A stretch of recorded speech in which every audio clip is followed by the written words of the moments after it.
What's up, guys? It's cold, right? Are we the only people cold? It's cold as hell. Welcome back to. Welcome back. That was last week's show. Sorry. Welcome back to the Code. Go get that on Apple Podcasts, YouTube. For sure. Apple Podcasts, YouTube, Spotify, everywhere you can watch the show, hear the show. We are there now.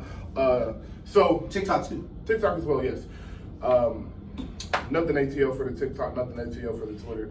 Instagram will be coming at the top of next year. So, we're doing big things. But welcome back. It's been a great week. We had a phenomenal show last week. As we just said, go listen to that if you still can. Everything we said is pretty much relevant to what is going on now. So, great show. We have a great show today. Last week we didn't talk about any football, so that's where we're going to start today, of course.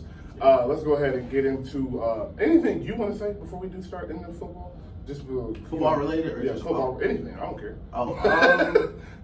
It's our show. It's what we want. Listen. I want to say this now. We always be right, because I'm gonna find that clip of me saying Jalen Brunson was old this year. I probably have. I actually have to leave it a lot. Because Jalen Brunson been hooping in New York. He's been great. And listen, we told y'all Steve Nash was stupid. Yes. We never talked about that. We haven't talked about that on Friday. That's crazy. we had a lot to get to. So we will start real quick, just off a recap of last week.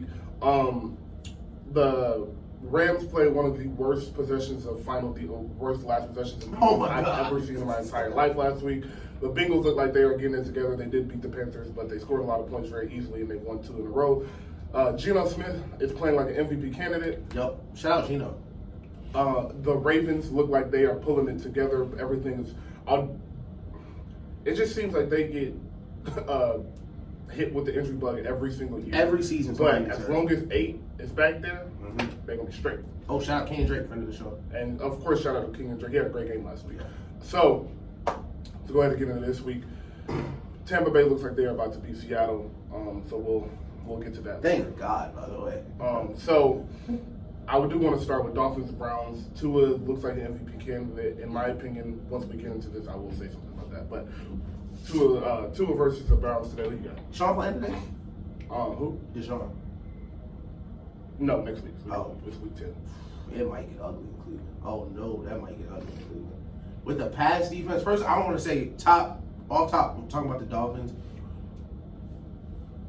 The West Coast offense, as we have noted, is the best offense possible in football, and you're seeing it again. Yes. And you get credit for this. You said, I think a wide receiver this year is going to have an MVP case. Yes. And look, we are halfway through season, and Tyreek Hill might be the best player in the league. Yes. It's ridiculous. The Dolphins' offense is so creative. They move a lot, and with the addition of Bradley Chubb, great defense. That front seven is for real. That front seven is for real, and historically, that back end is pretty good. Of course, Brian Flores was their elite defensive coach, but still, I trust them to get that together. And they're going to be a really scary team. Of course, knock on wood on Tua's injury, of course. Yes. That's where I was going with this. So everybody's talking about Tua as the MVP candidate, but I really think it should be Tyreek. Like, I think Tyreek is on the way to having one of the best receivers, one of the 3 best seasons we've ever seen from a receiver. And who's a good example? Perfect example. We'll use his former quarterback. Patrick Mahomes made Tyreek Hill better more than Tyreek made Patrick Mahomes better, which sounds crazy. But that's like, you're seeing that now with how good Patrick Mahomes still is. Yeah. Tyreek is making Tua better more than Tua is making Tyreek better. For sure. Yeah. Tyreek would probably have 2 or 3 more touchdowns if Tua was hitting him in stride. Bro, so between the yards that Tua's underthrowing him and the pass interferences, it's amazing. I think he has close to 350 passing interference yards counted against him, which is insane. So that makes sense too. I think he should be the MVP candidate. Yeah, I know. Slow down, bro. I know what the NFL is, and we only give that award to a quarterback or a running back that ran for 2,000 yards. Right. But this year, he should at least be a finalist with what he has done this year. I always think that somebody got to be the first. Somebody has to be the first. And Tyreek putting together a great case First, and I agree with you too, it shouldn't be in the MVP case. First, because he's missed time. Second, because he's probably not the second or third best player on his own offense. Exactly. The offense is great. Like I said, they're very explosive. But 90% of that is the weapons. Like, we're not 100%. Seeing, especially and Jalen Waddle was going under the radar last year because he was really like a short, like a slot receiver. No, Jalen Waddle was going up and bailing him out a lot. Yes. Red zone, jump balls, going up and get him. He's trusting his receivers. I think they won today pretty handily, though. Yeah, I do. I definitely think they won today. I think Tyreek Hill's MVP case strengthens if in these next 7 weeks he can have 2 200-yard games, which I think is very doable. And a 185 game is a 200-yard game. So we'll say 185 to 250. If he can get somewhere in there twice, have a couple multiple touchdown games, I think we'll get him really getting in that MVP conversation. I don't think he'll win it. I think with the way the Eagles look, Jalen Hurts probably will get that award this year, but we'll get to that later. So, we both got the Dolphins today. Broncos Titans. Does Russell Wilson get it together today? We all lost. That's everybody involved. That's a game. If you are watching that game, you lost. So if you bought tickets to that game, you work at the stadium, you lost. If you park cars, you lost. Everyone involved with this game, you lost it because you're not watching the NFL game. That's going to be one of the hardest games to watch. I hope Ryan Tannehill plays, which is crazy to say. Yes. Because that offense looked bad. I'd love if Malik Willis played for another team. Actually, I do want to say this. I'm so tired of black quarterbacks going to teams and coaches that don't want to use him to play quarterback. 2 weeks ago, I saw him run a jet sweep. I swear to God, bro. Like, whose idea is that? Let's get our backup QB off the bench, put him at slot receiver, and run a jet sweep. You don't think anybody sees him standing there? No, nobody noticed that they get millions of dollars to stop you on defense, and you don't think they notice your quarterback coming in the game. And I could listen. I would hate it even if it was like rookie year Lamar. Yeah, Malik Willis isn't half the athlete rookie year. Okay, he takes a jet sweep. Then what? then what? 2nd and 6. He's not gonna break it. He's not gonna break it. He's a quarterback. It's so frustrating, man. 2nd and 6. Like, bro, we just gonna give it to Derrick Henry again, like we should have done the first play. And that's the worst part. Why is anyone but Derrick Henry running the ball? It's me. Oh my God. If I pick a score to answer the question, no. I think Russell Wilson is going to be terrible today. Absolutely bottom of the barrel with that wristband on, which is such a crazy. Listen, I've enjoyed hating a lot of people. Hating Russell Wilson has given back so many returns I did not expect. Because who would have guessed that one of the reasons he was so trash is because he wouldn't put on a wristband? Like he was playing with some juice on him anyway. Like, I can understand if you had the collar on, you had the sleeve, the half sleeve, you ain't trying to mess up his drip. I feel you. You just play with 2 wristbands. First of all, Russell on your wrist. No drip on at all. Like you said, bro, like, listen, they dropped the RG3 in Madden. RG3 dripped out. If RG3 don't want to put that band on, yo, Russell Wilson had a t-shirt underneath for 2 wristbands. Fam, it's like a cop at the YMCA, bro. Put the wristband on, bro. Like, y'all stink. Shout out to the Seahawks. Shout out to Pete Carroll for letting us know. Every time somebody takes a shot at Russell Wilson, it just warms my heart. Yeah, I think Tennessee clobbers him, though. I don't think Tennessee clobbers him. I think Tennessee wins the game. I don't think it's a clobber because I don't think Tennessee is capable of doing that. I think it would be. I agree. I don't think Tennessee can score. I think Russell Wilson can throw those with that many picks. Oh, okay. Okay. I can live with that. I think Derrick Henry is 1st and 10 on the Broncos. That's where that probably started. I definitely think the Titans win the game. If Russell Wilson does have a good game, who cares? So it's over. I don't care. I'm over that. I'm over that experiment. We'll go into next year. Russell Wilson got the Gates Scholarship to Good Dude University. It's over. To Good Dude University. It's over. 6 years on the contract, he's done. Yeah, I don't know what they're finna do with Brock, because if he don't, I don't know what they're gonna do with Brock. I seriously have no idea what's going on over there, because he looks terrible. So every time somebody says something about Russell Wilson, it gets funnier, bro. It's like they're trolling us, dog. I think they're so happy because they've known this the entire time. He's always been a good dude. Even Tyler Lockett, who was his favorite target, came out. Tyler like a Mormon. Like Tyler is the nicest guy on earth. Like, do you know how bad of a guy you gotta be? Tyler Lockett was like, yeah, now he's just making the passes that the coach is so cheap. Yeah. It was like, oh, so Russ was just trying to play hero ball in Seattle. It's crazy because they don't even hide it. It's like, yeah, the last guy we had did not do that. They be talking about Russell Wilson, no Skip Bayless. We talk about ESPN. They're like, well, yeah, the other QB. Other guy we had, I couldn't get that nigga. They'd be like Stephen A. Smith from ESPN, and he'll be like, yeah, that quote from the other company. Yeah, like, duh. Like, it's only two major. It's only two way niggas, bro. You could have just said, in my mind, you said that. All right, ESPN. Just say it. Oh my God. I'm not gonna hear anything. Fox Sports.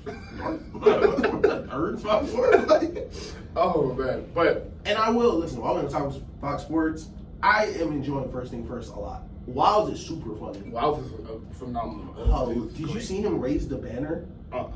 Man, the Chiefs beat the Titans, and they were like 4 minutes on how it was such an impressive win. And he said, "I'm glad you said that." And he put it up, and they raised the banner and barely beat Titans.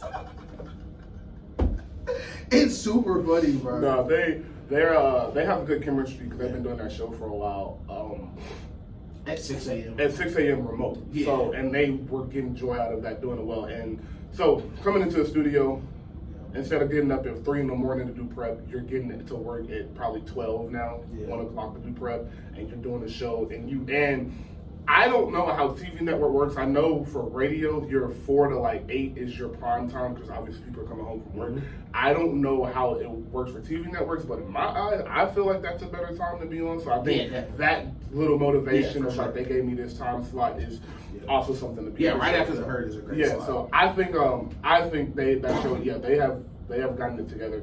Nick Wright is still Nick Wright when it comes to basketball, but you gotta be. Basketball started, so I can't really watch it like I used to. Mm-hmm. Nick Wright's super good. That's the thing. Like I cannot listen to people talk about basketball.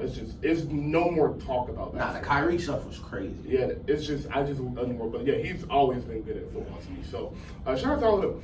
But next game, the one we really were just talking about, we do want to talk about, is Vikings Bills. Right. The Bills are kind of struggling. Josh Allen, I believe, is going to play today. He has a UCL injury that cannot get any worse, but it is in his throwing elbow. And the Vikings are 6-1, I believe. No, 7-1. Yeah. So Vikings have looked great this whole year. Some people are calling them that Steelers team from a few years ago that started out 10-0 and everybody knew it was good. I don't think that's the case because I think they have much better talent around them. Yeah, for sure. And they have a team that's been together for a while, so I think that definitely helps. Yeah. So what do you think for the game today, and do you think the Vikings are for real? So I think the Vikings are for real because versus the NFC is just trash. Facts. But the Vikings as a team are a good team. Yeah. They got great weapons. And with the addition of TJ Hawkinson changes their offense a lot more. Because now, especially in this West Coast offense, they used to have Justin Jefferson, you would try to control the middle, deep, Adam Thielen outside. But with TJ Hawkinson there to control the middle, spread everything out, it opens up everything for the wide receivers, but also Dalvin Cook. Yes, that's exactly right. Because now, and what you see with a lot of teams that have elite tight ends, you can run the ball and still be in formations that threaten the pass. Yes. So you don't need to bring in this 5th-round pick from Baylor University nobody's heard of to block on the second and 10. Oh, it's TJ Hawkinson. Yeah. Now you might get a nickel corner, and then you get favorable matchups there. I think they're gonna be really good. I think Josh Allen will be fine. He cut his mustache, thank God. But like we said earlier this year, there are players who just go and hoop on vibes. Yeah. Josh Allen, one of those people. So I'm not surprised, especially they lost last week. They lost to a good team. I think they win this week. A division game too, so. Yeah, right. And I think they win this week, but I definitely don't. I don't think it's the end of the Viking season. But like a lot of people are looking for to be exposed and they're not good. You losing to the Bills is not. It's okay. They could lose by 24 today. And it's okay. Yeah, like it's still November at the end of the day. So I think with the Bills' injuries to the back end, this may be kind of a trap game for them. Because everyone's thinking like, oh yeah, Kirk Cousins is coming in here. we're gonna kick the teeth in. Mm-hmm. And then y'all don't have any safeties. There's Jettis on the back end, 1-on-1. Yeah. Adam Thielen, T.J. Hawkins, and Dalvin Cook out the backfield. They have a lot of different options to get you with. So the Vikings are a very scary team to play. Yes, I agree. I think beautifully put where you talked about how TJ does open up Dalvin Cook. That's more important to me than Justin Jefferson because I know who Justin Jefferson is, and I know.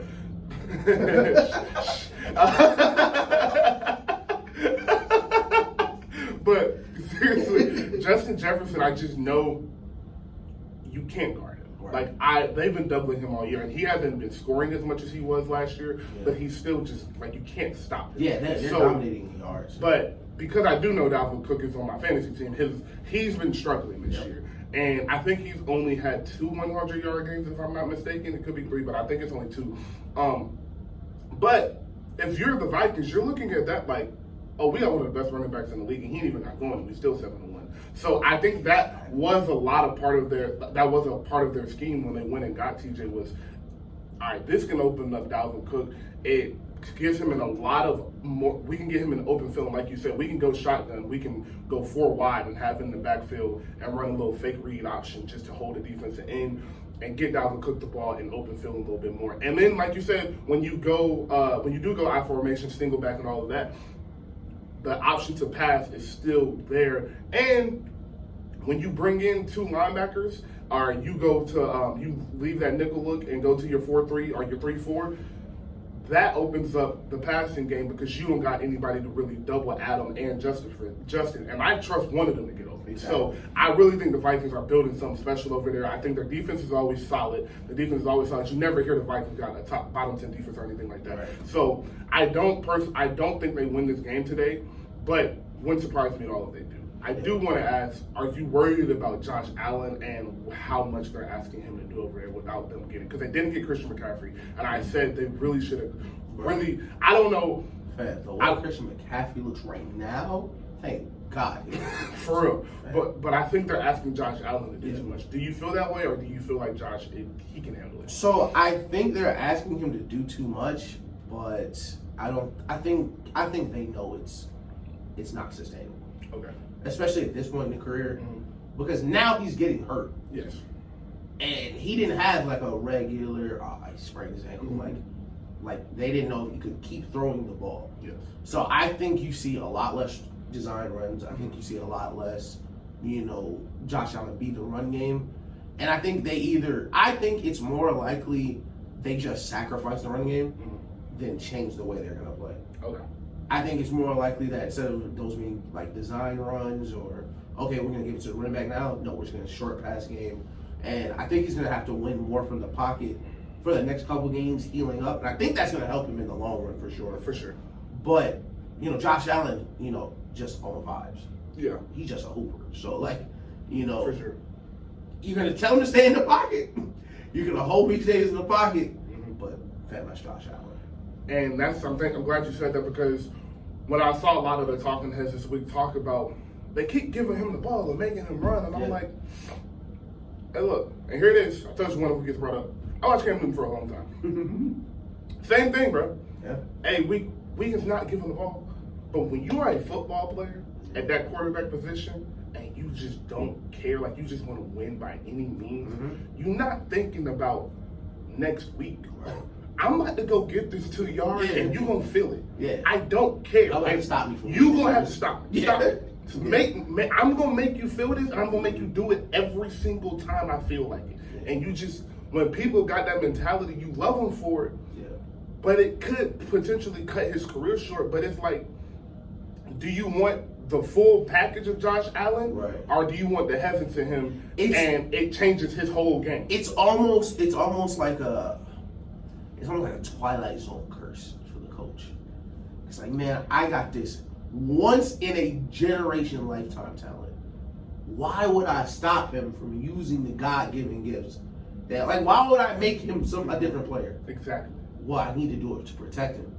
But am I doing him a disservice to the type of player he could be by trying to protect him? Exactly. It's a difficult line to walk. You see a lot of teams do it. Other quarterbacks, outside of Josh Allen, have more success with it because Josh Allen is built like a defensive end also. Exactly. Lamar, when he plays safe, or Jalen Hurts also, quarterbacks that you don't see get hit a lot, are very fast in short spaces. Mm-hmm. So, all right, I hopped out here. I got the first. I'm just down, chill. Mm-hmm. Like, it's over. Kyler, it's over, bro. Mm-hmm. Don't touch me. Mm-hmm. For sure. Josh Allen. No, Josh Allen stiff-arming people on the way out of bounds. And listen, Josh Allen, don't let me be the reason you stop, but there's a give and take to everything. Exactly. Every effect got a cost. Mm-hmm. You know, and taking these hits, yes, you get these extra yards. Yes, you become a problem for defenses. That in the moment, like you watching the game and he do one of those runs at a really opportune time, you're like, damn, how are you supposed to stop this team? Mm-hmm. But then you try it again, and it don't work. And now you just got your QB hit, and it did not work. Mm-hmm. So it's a very difficult line to walk with the Bills. But I'm hoping they just ease off the early runs for Josh Allen. In the first quarter. Exactly. It's first quarter and it's second and 3, bro. Like exactly. I would rather them play aggressive with him through the air early in the game, see if they can get leads, see if they can get up early, so that Von Miller and the rest of the defense can brush the pass. You only have to worry about one thing. And then from there, it's a lot easier to say, yo, Josh, we're up 10, hand the ball off. Then it's tied with 3 minutes left. It's 3rd and 3, and the play breakdown. Like, y'all don't think Josh Allen will slide. Like, there's just only so much you can do. And at the end of the day, football's a very violent sport. very. Every play, in every single play, there's a hit. No matter what happens. Exactly. Somebody's getting hit. Most of the time, at least 5 people are getting hit every play. Exactly. And that's before the ball even gets to where it's going. Yeah. So It's a very violent sport. So I think the biggest what word do I use? Never mind. The most help you can give Josh Allen right now is a run game. I don't know. The trade deadline has passed, so I think right now all you can really do is scheme up runs that will work better. Go back, use your film, as much film as you can gather to scheme up runs for David Singletary and Naeem Hines and Cooks, Dalvin Cook's little brother. I think his name's James. If you can get them in open space and just get them 4 yards at a time, 3-4 yards at a time, because we ain't even talked about 14.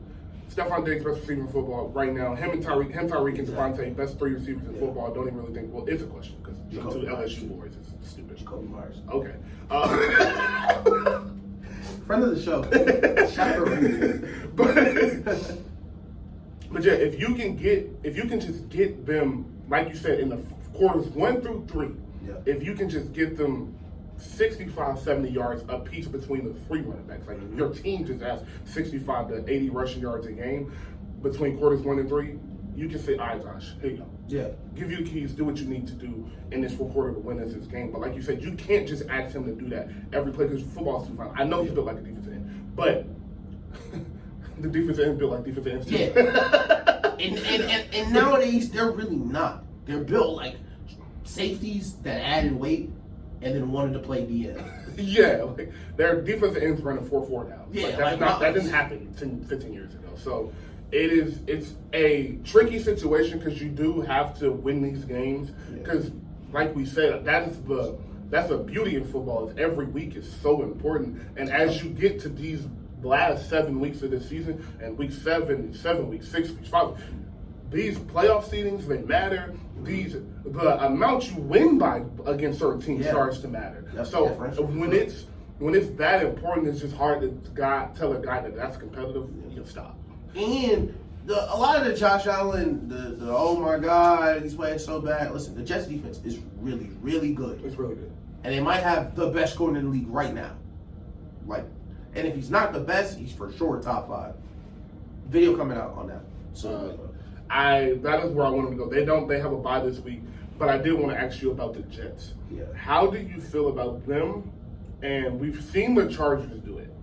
Them and the Chargers. Do you feel like, not the Chargers, I'm sorry, the 49ers. Right. Do you feel like both of those teams are in a position to where they can really make some noise in the playoffs by just relying on a game-managing quarterback, their run game, and their defense? So the 49ers for sure, I think, can. Because right now, the 49ers, as it stands, probably have the best weapons in the NFL. Yes. Like, position by position. And they do them matter for sure. Yeah, oh, just absolutely. in case you were Yeah. wondering. And not only do they have these weapons, they're coached by Kyle Shanahan as well. So in other places where you see teams with super mega weapons, they may not always have the mind that the coach needs. So I think they'll be fine. Raiders, exactly. Shout out Josh McDaniels. Listen, you asked me who you needed to shout out at the beginning. Shout out Josh McDaniels because you woke up and still coached today. You still went into work today. What? If I know I'm fired, I'm not coming into work, bro. Because there's no way you finish the year as head coach. Unless you win the Super, you would have to win the Super Bowl. And they can't. They don't even know if they can make the playoffs. They probably can. But the Jets, I think the Jets are for real. I think the Jets are for real, and I think it's interesting how history repeats itself. Where this Jets team is kind of built just like the 09, 10, 11 Jets team. Sure is. We're going to run the ball. We have advantages out wide on defense at corner that allow us to play very aggressive everywhere else. We're going to be great in situational football. And we're just going to hang around. It's going to be super tough. We're not going to give up. Yeah. And I think they're super good. And I think it's on Zach Wilson for sure. Same way it's on Jimmy G. Jimmy G a little more so because listen, if this goes bad, Trey Lance's ankle gonna be ready next season. Yeah. He's not gone for sure. Yeah. This goes bad, this may be your last ride if Trey Lance stays healthy. For Because sure. there was not a trade market for you For sure. before he got healthy. Zach Wilson waiting on his interview for Good Dude University. Yeah. Because this might be it, Zach. This roster and this GM, we said Jets had to win the offseason, win the draft. They didn't draft you, Jack. You're a legacy piece into this operation. So if he can't get it done, especially with how good they are now and the type of coach they have, they're not going to be like, okay, we're losing this year, because they're already winning. And I think they want that to continue. So if he can't get it done, you know. And that New York fan base ain't no hope. Like those Jets, they're real Jets fans. Like that have been Jets fans for 30 years, and they're very excited about what they have. I follow this guy on Twitter, and he's a part of the Jets Twitter, so I see a lot of their things, and they're very excited. And they're back and forth on Zach Wilson. And to our credit, we definitely apologized to Zach Wilson 2 weeks ago, and now I'm taking that apology back because I was right. Yeah, give me that. You're okay. I knew it.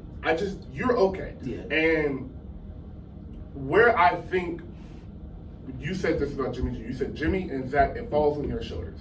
And this is where I think it falls on their shoulders.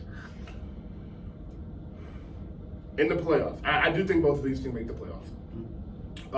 Which is crazy because I do think 3 AFC East teams will make the playoffs this year, and we did not have that on the bingo card this year. But Potentially 4. Potentially 4. Like that is a crazy thing. The Patriots might make it too, but and the Jets might lose every game this year. So the Jets, they might lose the rest of their games. So. Yeah, no. we just never know. The worst part is all these AFC East teams have to play each other. Exactly. And the Bills don't have a divisional win halfway through the season, by the way. Yeah, it's crazy. So it is crazy. If that was the real elephant in the room. It was like should Josh Allen sit, fam. If he said y'all might miss the playoffs, because y'all not winning these tiebreakers. Exactly. And it's crazy. So if the Bills miss the playoffs last year, that would be ridiculous. So, but what I was saying was if Zach and Jimmy get in the playoffs, your defense and your run game will be able to carry you quarters 1 through 3 and halfway through that 4th. But you're going to need a drive where you're going to need to be elite. Yeah. I trust Jimmy G to do that. I trust Jimmy G to do that more than Zach simply because of the weapons and the coach that is around Jimmy G. And Jimmy G has been in the system. He knows the system. He's a veteran. Yeah, I agree. Jimmy G has played in the Super Bowl. Yep. So I trust him more than Zach, and the AFC is tougher. You ain't finna get Zach Wilson going to going to Arrowhead and beating him and beating Pat. That's just not getting that. That's what, yeah. The NFC sucks. So you can get you can get Dak. You can get the Cowboys. You can get the Giants. You can Daniel get Jones. The best quarterback in the conference right now is Jalen Hurts. Yes. Jalen Hurts last playoff start, he was losing 31-0. So you don't know. I don't think that happens because of the team that has around him. Yeah. But to your point, I don't think it's no blowout. I think it's at the end of the fourth quarter. I mean, not in the fourth quarter, midway through the fourth quarter, it can be a 20-20 game with the 49ers having the ball with 5 minutes left. It can be that playing the Eagles. So I think for them, both of them will have to be an elite fourth quarter. Yeah. And I think if they can do that, both of those teams, I don't think the Jets can make the Super Bowl because I simply just don't think Zach Wilson is capable of that yet. To your point, I don't think they'll get rid of him this year, but I think if they make the playoffs, that buys him 2 years. He misses it this year with this roster. He got to prove it next year. They're drafting the quarterback. This is what I think. If I had to predict the Jets, put the hat on, look into the future.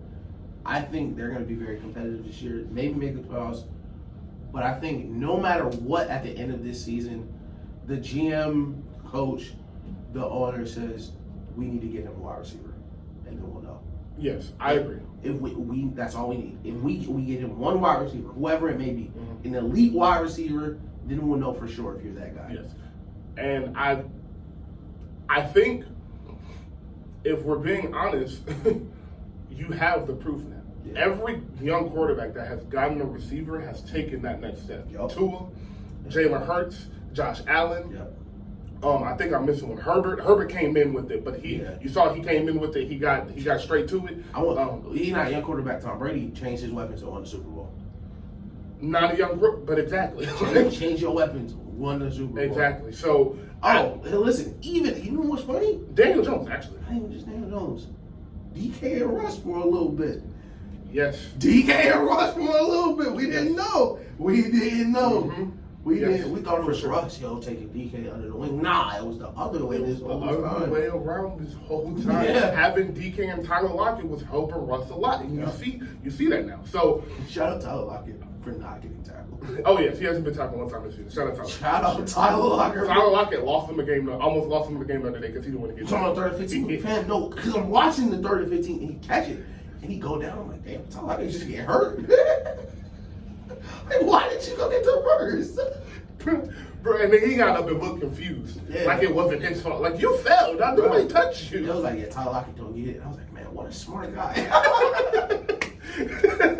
We're just talking about how violent football is. He made it not violent. Man, but he millions of dollars and he not getting hit. Bro, he is thinking about life after football. That's 3D chess. That's 3D chess right there. It was like, Tyler Lockett 30. I couldn't tell. He not getting hit. That's crazy, bro. Tyler Lockett plays till he's 35. Man. So, I think the 49ers will be in the NFC Championship against the team we're going to do now. Let me make sure that happened. Yes, okay. The Bucks. Yes. I think that'll be an NFC Championship. Okay.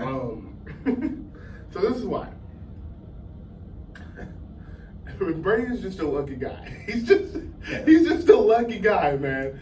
And really what is going to happen is Brady was smart. Like, he looked at that NFC South and he said, Right. ain't no way in hell them boys about to be good for like 3 years. Trash. So, just out of sheer poor football, he will win that division because the other 3 teams are so bad. They were winning that division at 4-5 last week. At 4-5, they were the division winners. And they're going to host a playoff game. They're going to host a playoff game at probably 9-8 or 10-7. Yep. And Brady gonna go see Daniel Jones. Yep. And then the next round, Brady gonna see Dak Prescott. And NFC Championship, here we go. Because he's not losing to Daniel Jones. And he's not losing to the Cowboys. I promise you, Brady is not going to play the last game against his Cowboys and lose. That's not going to happen. Let me say this. Because I thought of this during the Rams playoff game last year, where somehow they were almost won. No one has better plot armor than Tom Brady. Tom Brady has impeccable plot armor. It's Batman level plot armor. Because who would have guessed that the NFC South would be so bad you could punt the entire first half of the season? Somebody's hurt, who cares? Offensive line not good, so what? We don't have the ball, who cares? Like, we're not good at anything, who cares? We're gonna look up in January, and it's gonna be a divisional game with Daniel Jones and Tom Brady, bro. And listen, I like the Bucs' chances. I really do. I think they get healthy. The offensive line gets healthy, and as the year gets better, they will get better. And they don't gotta go too far. Y'all just got to run the ball a little bit. Y'all are the worst rushing team in the history of the worst rushing team in like almost the history of the league. We got to run the ball a little bit, bro. And look, bro. They're 5-5. Julio. He's walking out.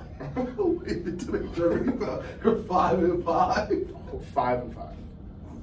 Julio Jones staying healthy will be way more important than I thought it was going to be coming into this season. Yeah. Julio Jones, crazy enough, still looks like a top, like an elite receiver when he can. When he can be. Sometimes it's just like, yeah, he's hurt. Like He he's just just don't not. got it, yeah. But like when it's like the last drive of the game, and it's like, all right, you know, it's taking everything in him to run this route, but he's just done it so many times, and he's been so elite for so long. He's just gonna make the play. Yeah. And we just saw him score a couple, like 2 seconds ago. So I think, like you said, bro, they'll just slowly but surely start to get healthy. Tom Brady don't really practice no more. He just kind of be hanging out. Yeah. He'll get a little bit more chemistry, watch a little bit more film, tell him, hey, we looking at this when we go here, do this. Tom Brady is also a football genius, so he's going to help with the run game. He'll be able to help with that. I think they'll be able to get Fournette going a little bit. Yeah. The offensive line, they'll be able to scheme that because you can't have Brady getting hit. He's 45. You just can't have that. So I think as long as they can get the offensive line together, everything else will fall into place for them to make the playoffs. And once they make the playoffs, I just rarely ever bet against 12. Like, I just rarely do it. And I don't know if you threw, I don't know the stats for this game, but I know they, even with the offensive line issues, because Tom Brady's a super genius, he hasn't been throwing picks. Mm-hmm. Which is super important. So I think if they continue to play, you know, with Tom Brady taking care of the ball, doing that, they're going to have a chance against most teams because... He threw one pick today. Oh, Jesus. But we don't know what it looked like, so that's a fact. But I think up until that point, he had to do a pick since week 1. Mm-hmm. But I think moving forward, we talk about this, we were like, what's wrong with the Bucks? I don't think teams are going to keep running the ball against them. I think they'll keep trying. Mm-hmm. But eventually, listen, nothing has changed with the personnel that dominated the Super Bowl up front for them, I don't believe. Vita Vea is still there, Shaq Barrett, Devin White, Levante David. Unless Levante David a good dude now, I think they'll be fine. Yeah, I think they'll be fine. I think the secondary is the scariest part of the team. Yeah. But they're getting healthier. They're getting healthier, and I think if the offense can come together, you can live with your secondary being bad because you got Tom Brady back there. So I really think that the Cards are setting up to get. I do think, depending on when they meet the Eagles, that'll be the team that can beat them. Yeah. But if I'm being really, really, really honest, I think that only 2 teams that'll beat them will be the 49ers and the Eagles. Right. I'm not picking Jimmy G to beat them. I'm just saying with that personnel, like Christian McCaffrey could really go 21, a $150 and 7 catches for 60 yards. Yeah, and Debo can go 8 catches for 100 yards, and that just be like, all right, we just got beat by superstars. Yeah, so they're just elite. It's so much talent. And all pro at every level. All pro. And then the other guys, like Brandon Ayuk, speeding. So take him over the top. Got Kittle over the middle. We didn't mention Kittle. Top 3 tight end. Debo wherever you want him to go. You can put Christian and Debo in the backfield at the same time. Like it's top so 3 left tackle. Yeah, so it's best fullback in football. Bro, they got a really good team, and then they got the best linebacker in football as well. They did just lose one of their really good corners to a torn Achilles. Prayers up to him because he's been torn Achilles, torn ACL, torn Achilles, torn ACL. Like I mean, Jason Verrett might be it. Prayers up, man. Yeah, he's had some devastating. That's rough. But let's take a break and we'll get into some. Back live, Hip Hop 95, Atlanta's #1 cheer hip hop station. That joke right there is only for the podcast. You did not hear that. It was on the radio. Yo, that is hilarious. Cause I'm not gonna say that because I don't want to spoil the movie. Yeah. Oh my gosh, that's funny. Damn, we might have to cut that part out. Hold on. What time is this? About 30. We'll figure it out. Yeah, we'll figure it out. Yeah, it's about 37 minutes. But welcome back. Before we go anywhere, I do want to ask you about the Chargers and the 49ers game tonight, Sunday night football game. Great game. I have a question about it because the Chargers are 5-3, the 49ers are 4-4. Who do you think this game is more important for? Why? And if the 49ers do lose this game and go 4-5, do you think they still have a chance to make the playoffs? I don't think this game is too important for the 49ers, simply because the NFC is trash. The NFC East is bad also. Yeah. Is it the East? West. West, yes. The NFC West is trash. The NFC West is trash. Right now, they're competing with Geno for a playoff spot. Love Geno, love Seattle. As mentioned before, still Seattle, still Geno. Yeah. For the Chargers, these games starting to these are playoff games right now. And we talked about the AFC West, how tough it was going to be. Not only because how tough the AFC West we thought was going to be didn't turn out to be too crazy, but the AFC East is crazy. Yes. And only one team is going to get that bye. Yes. And it's not going to be you. No. So these games, you can't afford to take these losses because tiebreakers, you may end up having to go into Kansas City week 16, 17, 18 to win to get into the playoffs. Yes. Or put yourself in a position like that, and that's not a position you want to be in. Yeah. Especially with a young QB, and you've struggled a lot this year versus good teams. Yeah. So I think this is very important for the Chargers to prove that, like, oh yeah, we can play. We are this type of team. We are a Super Bowl contending team. Facts. Yeah. Do you think they win? Shout out Roby, by the way. The 49ers are at home. I don't think they win simply because Keenan Allen isn't back. Mike Williams is hurt. I think that's going to hurt Justin Herbert a lot because he's still young and he doesn't really have the experience with playing with a lot of his receivers out. The Chargers, since Keenan Allen's been out pretty often. Shout out Josh Palmer. Shout out Josh Palmer. Him and Mike Allen being out, and Josh Palmer being left to be your number one receiver, it's just not something he's had to deal with.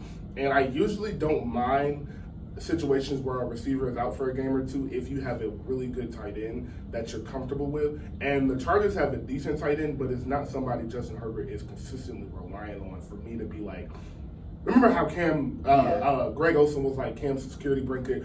Brady had Gronk and Hernandez as his security blanket. Yes, it's like when you have a tight end as your security blanket, I really don't mind your receivers being out for a game or two just because a tight end is one of the easiest positions to get open because you have so much room to work. And your proximity to the quarterback, you're so close. Mm-hmm. Exactly. Yeah. So I think with that being said, I just don't think I don't think Austin Eckler can really get off today because you're playing the 49ers front seven, so you're not going to go for $120 today and like control the clock. And I think that's exactly what the 49ers will do. They'll feed Christian 17 to 20 times. I think is Debo still out? I think he is out for another few weeks. He was at the Warriors game. Yes, he was. He looked healthy there, for sure. Yeah. But I think he is. I should go tell him, yo, take the horses off. Let's go play football. That's fair. But yeah, I think just with that, even though they don't have Debo, I still think they'll control the clock with Christian and Elijah Mitchell. I think that'll just kind of wear their defense down. I don't think it'll be a super high scoring game, but I do think the 49ers. It's just hard for me to pick against San Francisco because they're just so well coached, so super talented. It's so amazing how the NFL creates these dynamics.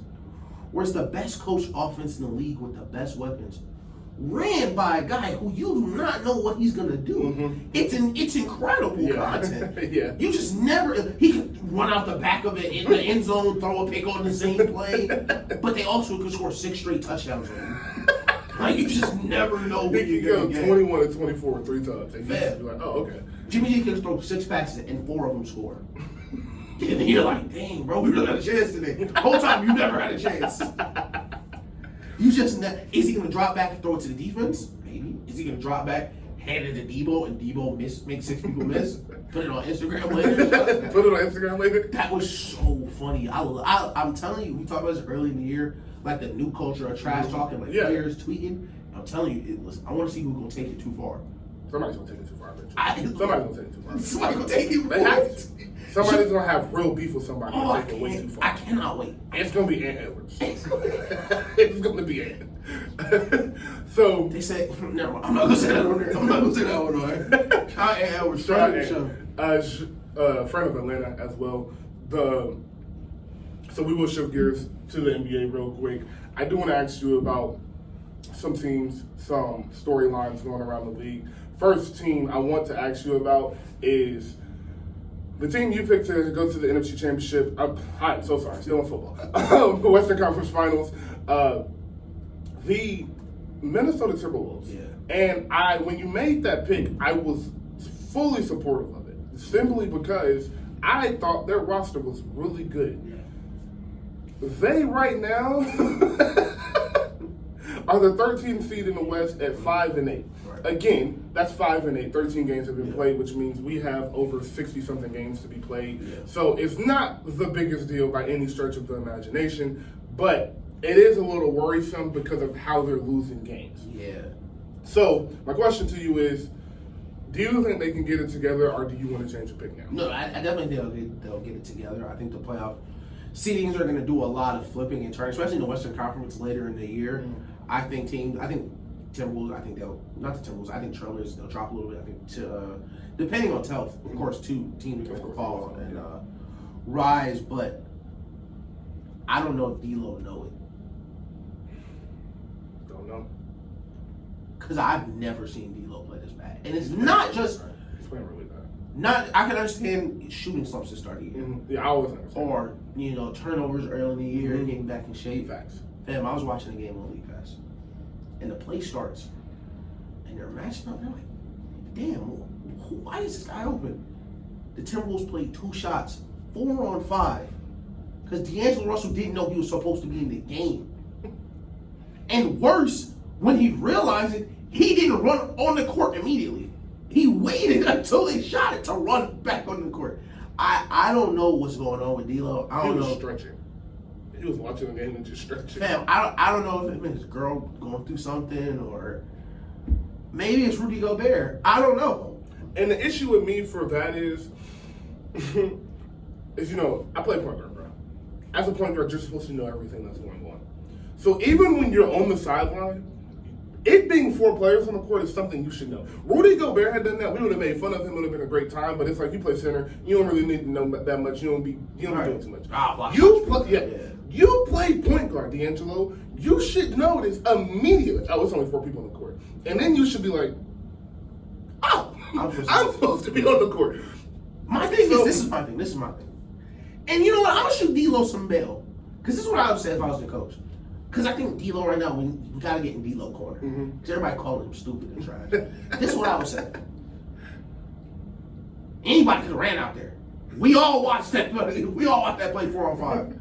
If anyone on the bench sees we only have 4 people, just run out there in the future. Just because. I mean, they don't know who's supposed to be in the other team. Don't know. Fam, like, where's the what is going on in Minnesota? What is going on? I just think they're too young. I think they're too young. Ant has the talent and not the mentality yet. And I don't think that's his fault. I think it's the organization's fault because they don't have a real vet in there. Cat is not a real vet. Cat's not a real big. Cat got the OG. Cat facts. They don't respect Cat. Cat doesn't know how to be a leader. Yeah. That is not a disrespect to Cat or anything. Some people just don't know how to lead men. We always forget these are grown men that have millions of dollars. So you have to understand the art of leadership to be able to lead in this type of environment. Cat does not, and that's okay because maybe he went to Kentucky. When you're on a basketball team like that, Coach Cal is a leader. Like, yeah, you got player leaders, but at the end of the day, your coach is your leader, and that's Coach Cal. And we're all 5 stars. Exactly. We're all 5 stars. And at that point, Cal was a freshman. He was 18. Like, what was he doing? So, oh, man, prayers up to Jared Judy. It looked like he did something really bad to his lower body. So, prayers up to him. But when you're in that position as a young player and you don't have anybody to really guide you, speaking of Anthony Edwards still, it's hard for you to make the right decisions in the game and off the court. So it's just making everything for him hard. And you see it in the late games, like, he has all the talent to do everything you need to do right late in game. He just has no idea what to do yet. And neither does Cat. Right. So, and ain't nobody listening to Rudy Gobert. He's not no leader. He's just there to block shots. Not a vet. So, yeah, he's just a player in the NBA. So, that is why we came into this season saying D'Lo was the guy that has to be the initiator of everything because Ant isn't a point guard. Right. And their backup point guard isn't a starting point guard in the NBA for a reason. So D'Lo had to be the guy that was getting that offensive order, making sure late game situations they're getting the right shots. But if you really think about it, bruh, other than that one playoff run in Brooklyn where they lost in the first round, D'Lo ain't never really played in no important games either. So where does he have the knowledge and the experience to be able to do that? It's crazy because at this point in his career, D'Lo should be a vet. Exactly. But So he's just not. I will put most of this blame on the front office simply because you should have hired a better coach. You should have hired a more experienced coach, and you should have gotten somebody in there that had the playoff experience. Even if you went and got somebody's assistant from Golden State, from Milwaukee or something like that, you should have got somebody in there with some experience that could have helped these guys grow. You know, I'm not gonna back down on the pick, but I think I may have been a year early. And you want to know why? And I'm not gonna say this is gonna happen for sure, but I would not be surprised if Ime Udoka is in Minnesota next year. I would not be surprised at all. No. At all, especially with how they're built right now. Exactly. Because right now, they should be a top 5 defensive team. No question. And I think a different coach makes them that for sure. Yes. And I think the problem is higher than the players right now. I really do. Because I'm seeing things that are uncharacteristic of these players. Like Aaron standing on the wing the entire play, not moving. D'Lo don't know, what's going on in the game. I think there's something up there. I think the coach may be in over his head. And hopefully, listen, the NBA not a nice league. The NBA is a bottom line league. And he may be gone by All-Star break if this isn't a playoff team. And he should be. He should be, seriously. So, yeah, I agree with you. I don't think... And I don't call for anybody's job, but he's probably rich. I don't think if they fire him... I think, to your point, they're looking at Ime, and they're also looking at Boston. And I think if Boston stays on the pace they are right now, which looks like back to the conference finals, if you're not in the conference finals, you lost a 7 to Milwaukee for second round. So, who cares? And I think if they stay on that place, they have no reason to bring Ime back and stir up all of that drama again. With him, we still don't know the full story of what really happened, but I do assume somebody important's wife was involved in this. And if that was the case, I doubt... They said that. They said... I don't know if we ever got into it out here, but it was a person on the staff originally, and then it was also like a very high up member of the Celtics staff wife. Okay. So it was a couple different ones. Okay, so yeah, if that's the case, I doubt that anybody, if you have that much power over the Celtics, you want him back and that organization. Which is tough because he hit the first joint and nobody cared. Yeah, I couldn't imagine being that guy. What do you mean? And then he do it to the VP wife, and now people. Now care. it's an issue. But yeah, I told you what he was doing. But you should have listened. But yeah, so to that point, I don't think they hire him. I don't think they bring him back. But I do think that they wait till the end of this year for him to leave, to let him go. And I do think Minnesota will be one of those teams that gets an option, especially with the with what Brooklyn looks like they're doing and what their coach has, Coach Vaughn has done over there in just the short amount of time that he's been there, especially defensively. Exactly. So I think to your point, a coach is going to make you buy into defense. Yeah. NBA players play too many games to really buy into defense every night. Yeah. But that, ironically, the ability to make yourself buy into defense in game 45 is the reason the Warriors have won 4 championships in 8 years. Is the reason LeBron teams were always in the finals. Because the guys that win know, look, bro, I know we don't want to do this. But if we can get to the point where we know we can stop a team 3 out of 5 possessions, that is the entire difference in game basketball. To your point, and we can use this to pivot to the Nets now, firing a coach brings focus to the rest of the team. Finality brings focus. Firing Steve Nash is, let the Nets team know, listen, changes are being made. And they will continue to be made until things are right. Yes. So now you see players buying in. You see Nick Claxton playing great defense. You see them working together. A completely different team overnight. Overnight, completely. Defensively. One of the worst defensive team. I don't know. Did they play last night? I can't remember if they played last night. Yes, they beat the Clippers yesterday. It wasn't last night. How much? They beat them by 15. I know how much did the Clippers score? 95 points. Haven't given up 100 since Steve Nash left. Things like that you can't overlook. No. So for a team like the Timberwolves who have the parts, scoot him out of here and bring in a coach that's really going to get them to play defense. Bring in someone who's really going to empower and then because they have the pieces for sure. And the front office has shown to be aggressive because you don't trade that many picks for Rudy Gobert unless you think you can win right now. Exactly. And they're not winning right now. No. So heads got to roll. But how do you feel about the Nets right now?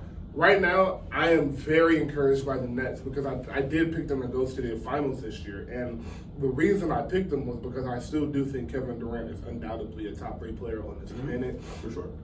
I think we get caught up in numbers now, and I think because of this game, the way the game is played, like it's a lot easier to get numbers now, especially during the regular season, than it has been. Oh, it's way more heliocentric. Yes, so I just think the numbers are inflated, so we just look at Luka's numbers and be like, he's better than Kevin D, and he's not. Do I think Luka's the 4th best player in the NBA? For sure. I don't think, I think he's better than Jokic, I think he's better than everybody else not named Steph, LeBron, and not LeBron, Steph, Giannis, and KD. The reason that is hold on, I'll get to that in a second. The Nets. The Coach Vaughn has made them buy in defensively. And you're asking a lot of casual fans, and I don't use that term negatively, people just don't be into this shit. I'm glad you said that because I am a casual college football fan. Yeah. I was talking college football the other day, and I had so much fun. Yeah. So the people that just kind of like enjoy basketball, watch it. For the users that don't know like what we mean when we say buy in to the system is you remember, this is a perfect example. You remember over the summer league this year when somebody was like, we interviewed Steve Nash earlier, and he said that he was been giving you all the encouragement to be aggressive in your offensive game, and he rolled his eyes and kind of smirked. And they was like, "What was that about?" Yeah, he was telling me, you don't pass the ball. It's like Thomas. He was trying to get him to pass the ball. He was like rolled his eyes. Yes. When you get that reaction from a rookie player, that coach has lost that locker room. If Cam Thomas feels that way, how do you think top 10 player ever Kevin Durant feels about Steve Nash? Exactly. So when you feel that way about your coach, what he says just don't mean as much. It's not. It just don't mean as much because we know you in over your head. We can see this. Like, from day one. Remember, bruh, KD came from Steve Kerr. Like, he know as much as like he had an issue with Steve Kerr who's never lost a Western Conference. Who's never lost a Western Conference series. He has an issue with Steve Kerr and whatever, but he knows that boy can coach, and he knows what he's doing over there, and that's why the Warriors are the Warriors. He could tell probably from month 6. He don't know what he's doing. Last year's playoffs, the sweep against the Boston was kind of the final edge of the sword, and I think KD throwing the superstar temper tantrum this year sped up this process of Steve Nash getting fired. Right. I think if KD doesn't request that trade and be like, you need to fire, bro, they probably wait halfway through the season, and the season may be lost by then. Yeah, Doing this early gave this team a jump that's like, all right, thank you. The front office is believing us. Let's get this Kyrie shit behind us. I'm sure that is making KD very mad, but I'm sure KD, being the guy in power has people calling him that we will never know exist. That's like, yo, like, hey, like, you just gotta chill. Like, just don't say nothing. Nah, so until when they get Kyrie back, I think this will be even more. I think we'll see an even bigger jump because on the offensive end, they are doubling and triple team Kevin Durant almost every time he's touching the ball. He's making the right play. The guys are hitting shots. Seth Curry just came back last night. He had a great game against the Clippers. So I think that'll help him. And having Kyrie and Seth on the court with KD, you can't double them no more because you got Kyrie Irving and then a real shooter. Right. So I really do think they're on the path to at least get to the Eastern Conference Finals. I think Boston and Milwaukee are on a collision course. Yeah, no, I think they look super good. I think if anything was solidified over these last 2 years, that Steve Nash does not deserve those MVPs. Yeah, for sure. Because it's clear that no one in that locker room respects him. And I like the Cam Thomas point you made a lot because he is a rookie. And if he rolled his eyes like that in the summer league, you know that's coming from the vets, people upstairs. Exactly. Because they are condoning things like that's not the first. I guarantee that's not the first time he's rolled his eyes. Exactly. And I think they think he don't know ball. I really think that's what because Steve Nash does have a connotation where he ran a Mike Nixon system, wasn't really a traditional point guard in the sense. So what they're doing now, Steve Nash can't really offer expertise to. And Steve Nash is one of the curious people in sports where it's obvious he was a bad coach for several years. Right. Which you really don't see too often. Like once we find out someone's a bad coach, the hot seat starts immediately. Right. Like Nathaniel Hackett took that 62-yard field goal week 1. So yeah, that guy can't do it. He can't cut it. Like I know for a fact he don't know what he's doing, bro. And I think getting Steve out of there was huge. I think Kevin Durant's been playing amazing. I think they're gonna be fine, bro. I think they're gonna be fine. I don't know if they're gonna. What's gonna happen? Nobody knows what's gonna happen with Kyrie right now. Yeah. But as presently constructed, I think they're gonna be super fine going to the playoffs as long as everybody's healthy. As long as everybody else is, yes, I think they'll be fine. Now, I think they'll creep their way. Where in the standings? Hold on, let me check real quick. They are 11. They're 6 and 7 right now. It's a bunch of 6 and 7 teams. Every team up until the 5 seed is with 7 and 6 are 6 and 7. So it's the beginning of the season. So I think they'll be fine. They're 4-1 in their last 5, and I think they'll be great. On to another Eastern Conference Finals team before we jump back to the West. The Celtics, man. We talked about the Cavaliers and the Hawks last week. And we talked about the Bucks as well. I do want to talk. This is the other prominent team in the East, the Celtics. Jason Tatum has, he really looks like. We talked about that 5th spot. We talked about that top 4. I think is kind of solidified right now, but that 5th spot is open, and it might be him. Yeah, no. Jason Tatum's definitely in that conversation. All NBA multiple times. He's continued to grow his game, but like we talk about, adding Malcolm Brogdon added a dimension to this team that helps Tatum so much. Because now Tatum does not have to run the offense through him. Jaylen Brown does not have to run the offense through them. And sometimes, as we saw in the finals, they struggle to handle the ball. Taking that away gives them much more room. First, it gives you more room to create. Right. Second, it lowers the opportunity, for lack of a return, for you to do something dumb. Right. Because you're comfortable in your game. When you're bringing the ball up, when you have to get everybody else involved and run the sets, not only do you have to do your job, you have to make sure everybody else is doing their job. Yes. With Malcolm Brogdon on the court, he takes that responsibility off, and he's a great player. Yeah, I think he was 90% on the free throw line. I think he was almost a 50. I think he was 50-49. Yeah, I think he's a 50-49. He got great defense, IQ in the game, and they play really hard. Yeah. They play super hard every night. Very. Nothing has changed from last year except they've gotten a little better. Yeah. Waiting on Rob Williams to get back. Hopefully Marcus Smart starts to shoot a little better in front of the show. But I wouldn't pick in almost any team in the East right now. I would pick. Because listen, all right, I like Milwaukee a lot because of Brook Lopez. Me too. But I'm worried about what Tatum would do to Chris Middleton. Okay. Chris Middleton hasn't played this year, by the way. Exactly. Which is not good. Because he's gonna have time where he needs to adjust. He's gonna have time where he needs to get back in shape, get back in rhythm. We'll talk about Klay Thompson later. But I'm worried what Jason Tatum could do on the defensive end to Chris Middleton. Because I don't think the Bucks are built to stop the Celtics per se on the wings because they have such good rim protection but such good point guard defense. Yeah. There would be a bad matchup like the Warriors, teams like that, to beat the rest of the NBA. Yes. The Celtics are so uniquely constructed. They're constructed like an early 2000s. Because they're best 2 players on wings. Exactly. And they're big too. And they have a big, yes. Exactly. 2 of them, because Al Horford is a big dude. Al Horford is big. Exactly. So they present different matchup problems. So I would pick them against the Bucks solely because I think that matchup is just so unfavorable for them.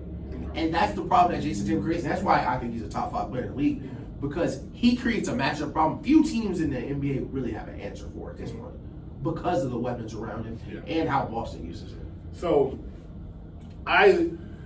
your Malcolm Brogdon point, before I go anywhere, I do want to say Marcus Smart has looked like a better point guard this year. No, They're still starting him. Malcolm Brogdon is coming off the bench. He looks like a better point guard. He's turning the ball over less. He is. I watched way more Celtics game this year than I have. Yeah. I really like watching Jason Tatum play. Yeah, he has a beautiful game. Smooth. So smooth. I love watching him play because I grew up on Kobe. So I'm the 6'8" guy, that a mid-range guy. Like that's my favorite type of basketball besides Steph.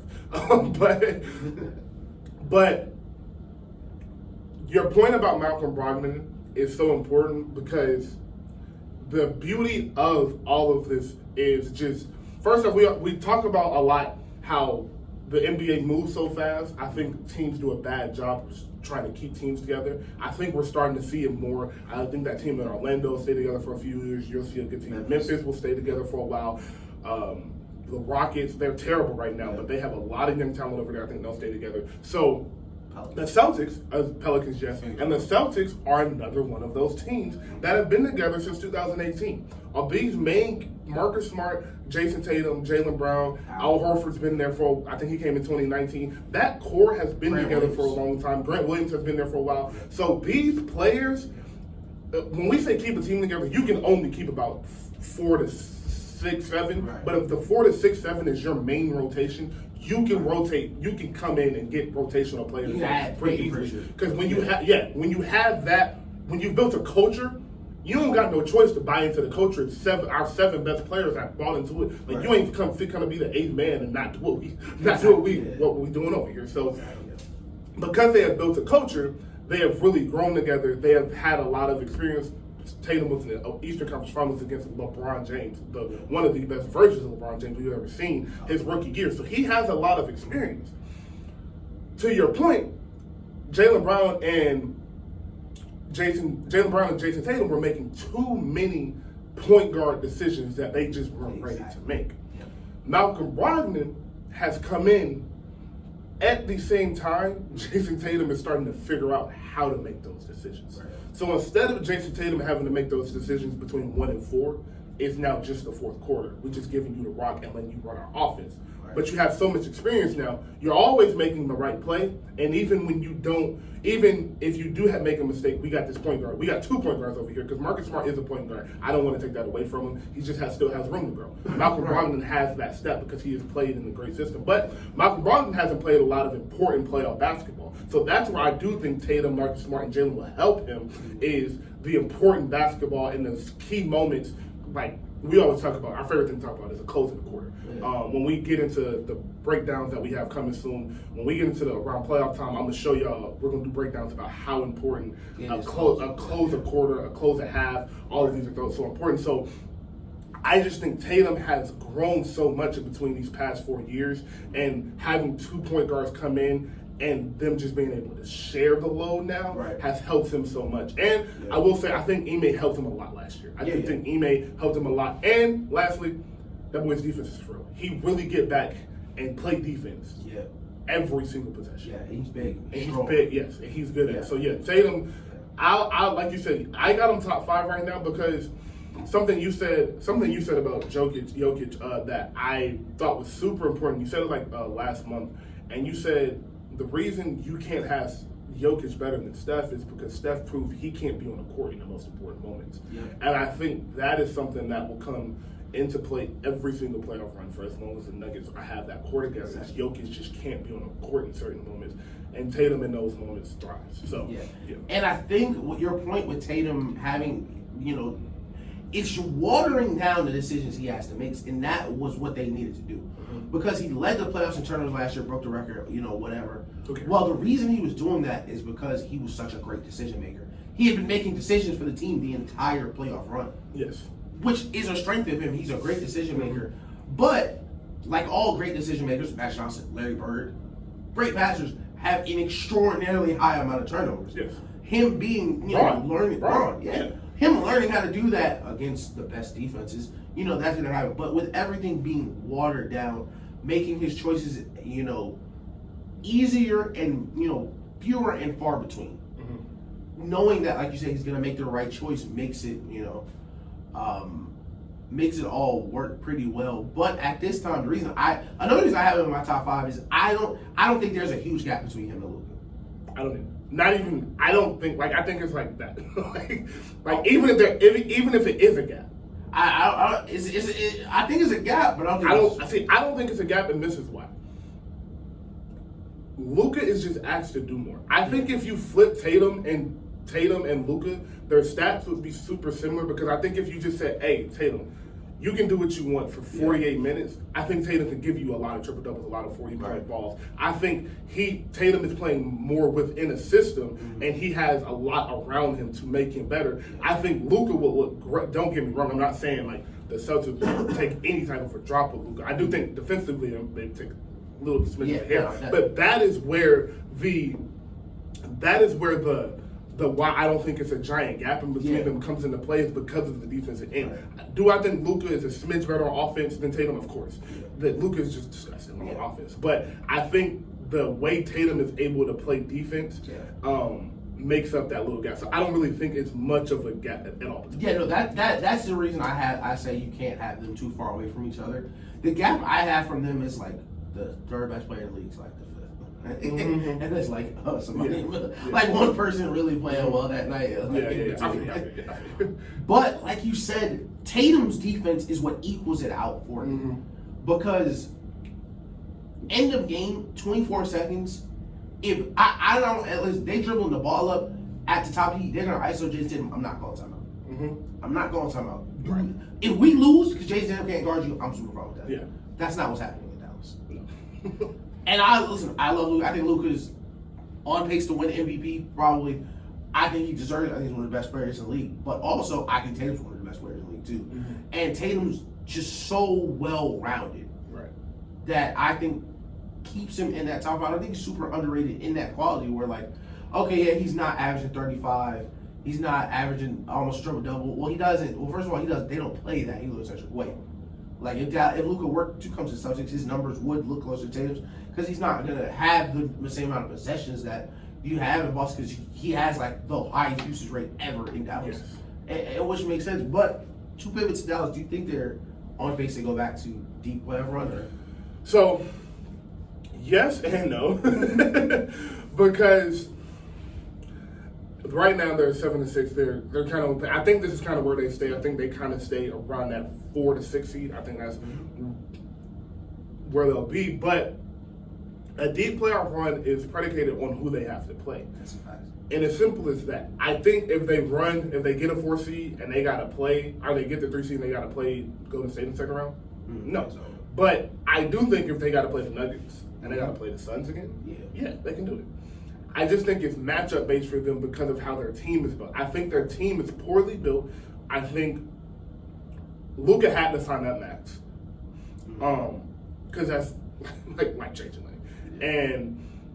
But I do think if you don't get him some help, he's out of there year 4 because he is too talented for you not to surround him with a better team. And I don't care how he likes to play basketball.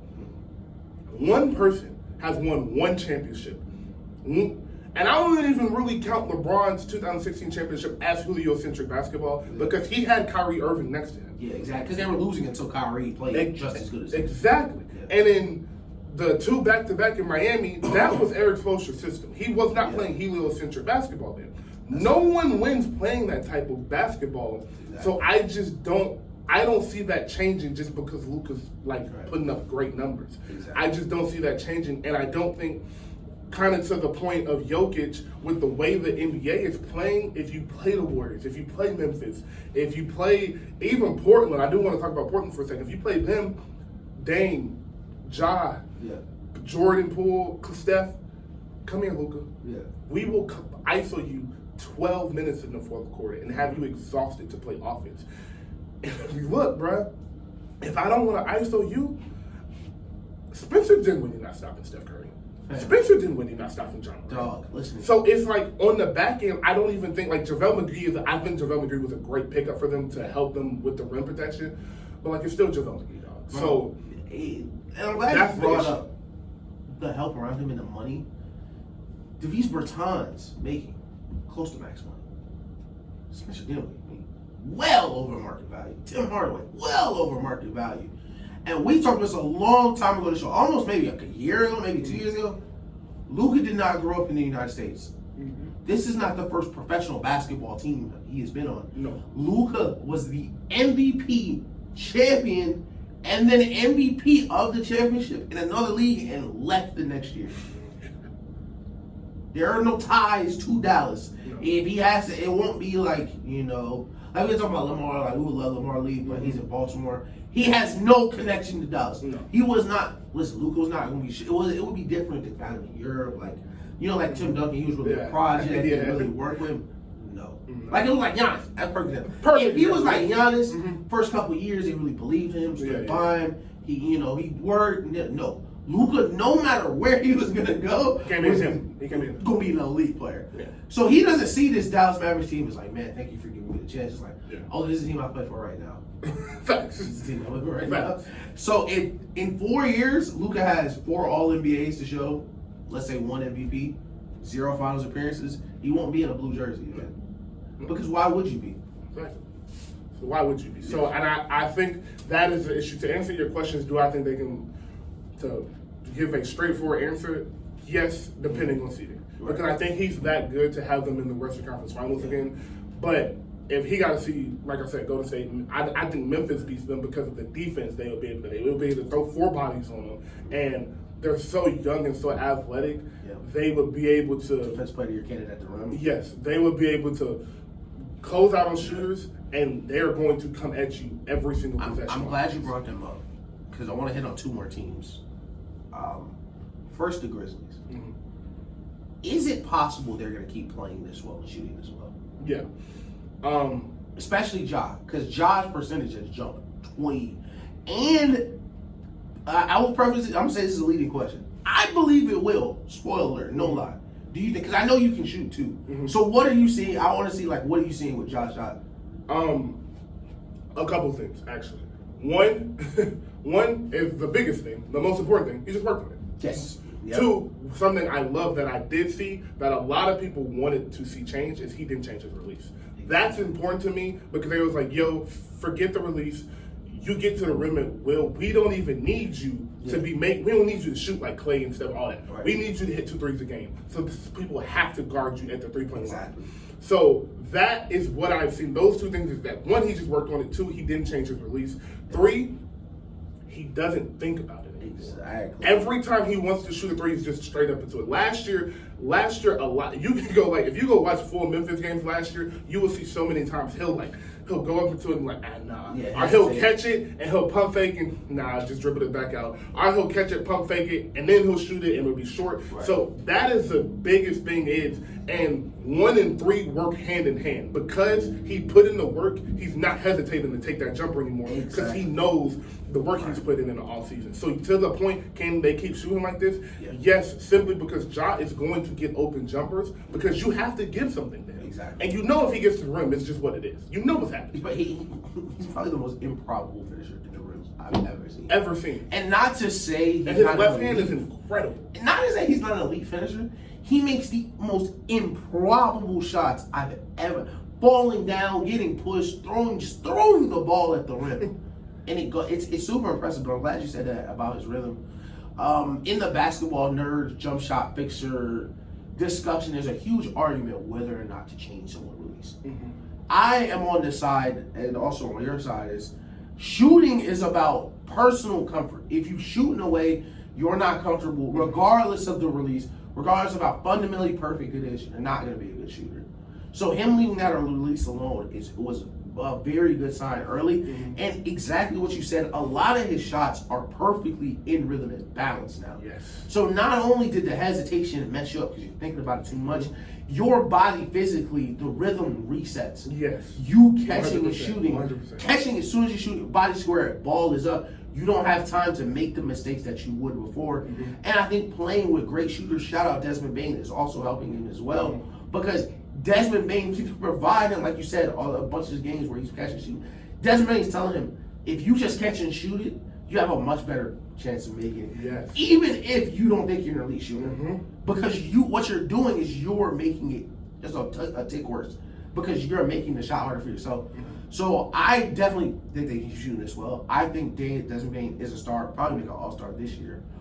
And outside of the Warriors, do you think any other team could beat Memphis in a full series now? Yeah. The Clippers. Okay. I think the Clippers can do it because the one thing that the Clippers have a weakness in is the big, which is why I think the Nuggets would be a scary team for them to see because Jokic would eat Zubac a lot. Exactly. But and Zubac not dynamic enough to take advantage of him. Not at all. Yeah. So I think the Clippers are the one team that can do it simply because I can throw PG and Kawhi and Marcus Morris and Norman Powell and Reggie Jackson, John Wall. I just named 7 players I can throw in Ja throughout a 2 week span. Ja weighs 165 pounds soaking wet. Yeah. That's going to weigh on him. For sure. That is the sole reason I think they can.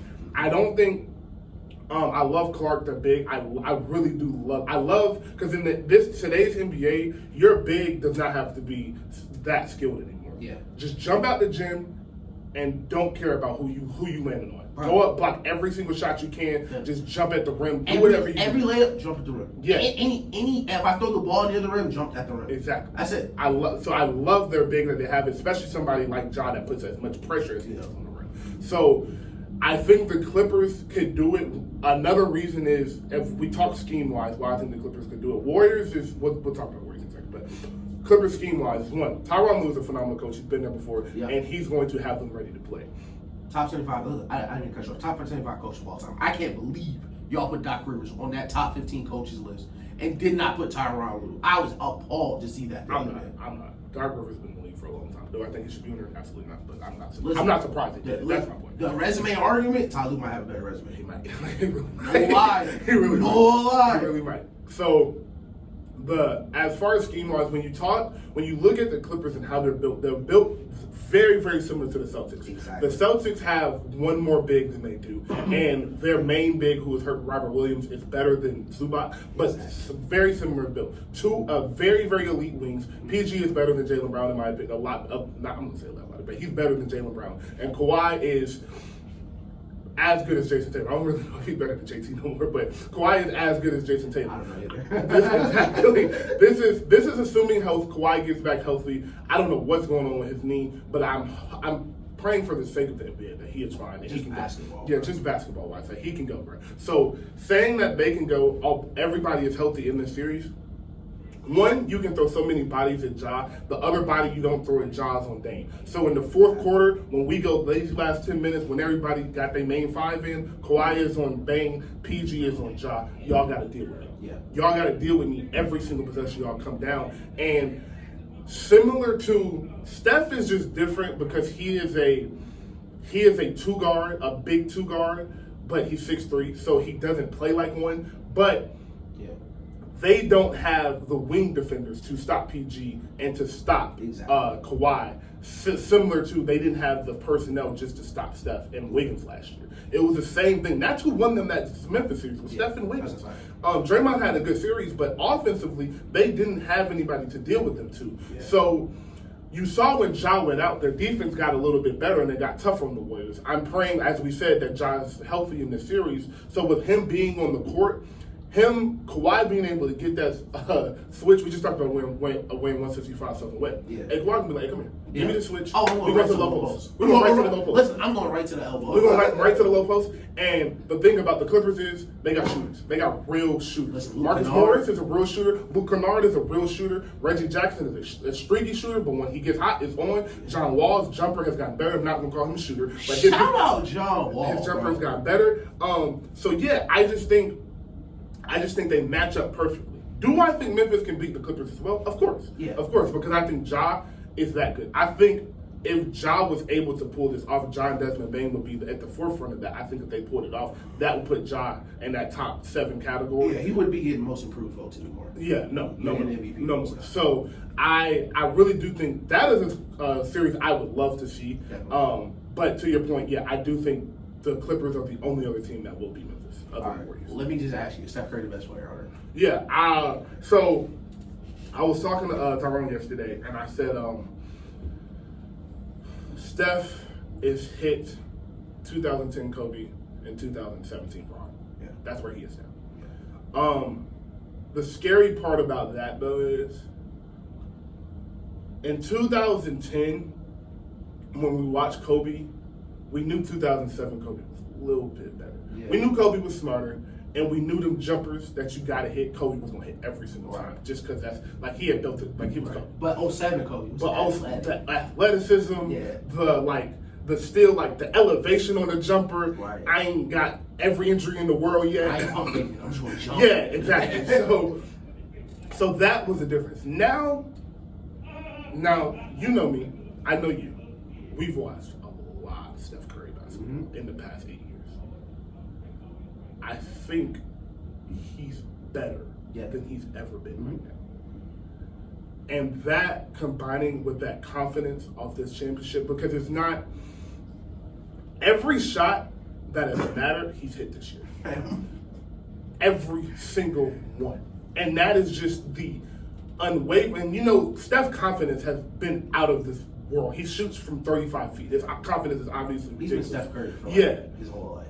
But the confidence off that I got 4 now is like every moment you expect him to hit the shot, he's hit the shot. Like these past 2 games have been very losable. And he was just like, I'm just not going to let So I want to shout the Kings, and I want to shout out Mike Brown.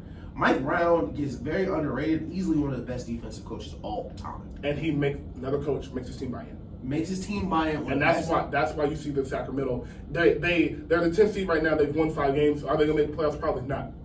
But they'll be competitive all year because of Mike Brown. And you see it in Golden State. You saw it in Cleveland when he left. Once he leaves, the defense does hurt a little bit. Yes. He's a defensive master. I'm glad you know Mike Brown does have a lot to do with why the Warriors. Yes. Continue. Mike Brown is a defensive mastermind. Yes. Former coach of the year, has had several #1 defenses under his vision. That 65-win Braun team from when they lost That was him. That was his defense. Yeah. And what I saw when I was watching the Kings game, as it was in the balance, is first of all, I definitely agree this is the best Steph has ever been. But I think the 4th championship kind of, like, we always wanted Steph to be more aggressive. You want Steph to be more. Everyone wants Steph be more aggressive. I think he knows now. I think he knows I don't have a choice. I need to be him every single night. And there was times where I didn't need to be that. I rested. Steve Kerr took me out a bunch of 4 quarters. I played Kevin Durant. My legs are fresh. I played 4 or 5 years Kevin Durant. We up 30. I don't play 4 quarters. So now, what I see, if we were just encapsulate Steph's career over the years, and we talked about this before, is first, he's not as fast as he used to be because he's much stronger. But in turn, first, it makes him stronger, makes him a better scorer. Second, he isn't getting hit. There aren't a lot of high contact, high speed hits he's getting anymore because he's so much more in control. Before, he would be running so fast, he would get to the rim, and then you still got to jump. Like, I'm still got to jump now. Now he's so much more under control, so much stronger. Right? He's finishing so much better because he's not moving so fast. And he's using his size and strength to finish over you. You saw it a couple times in that last game, but the look away 3 the sequence where he goes look away 3, and then on the other end, and I do want to say this as a statement for the rest of the year, until it's not true, I'm gonna keep saying this, he is the best 2-way point guard in the league. Yes, he is. Plays amazing defense on one end, gets a layup to take the lead on the other end, ball game. And right now, and I tweeted this right after it happened, Steph's the best player in the league. Warriors gotta figure this shit out. Yeah. And I think they will. And I saw you tweeted it. I know we're getting there. I saw you tweeted it. I knew it was coming. Is Wiseman a good dude?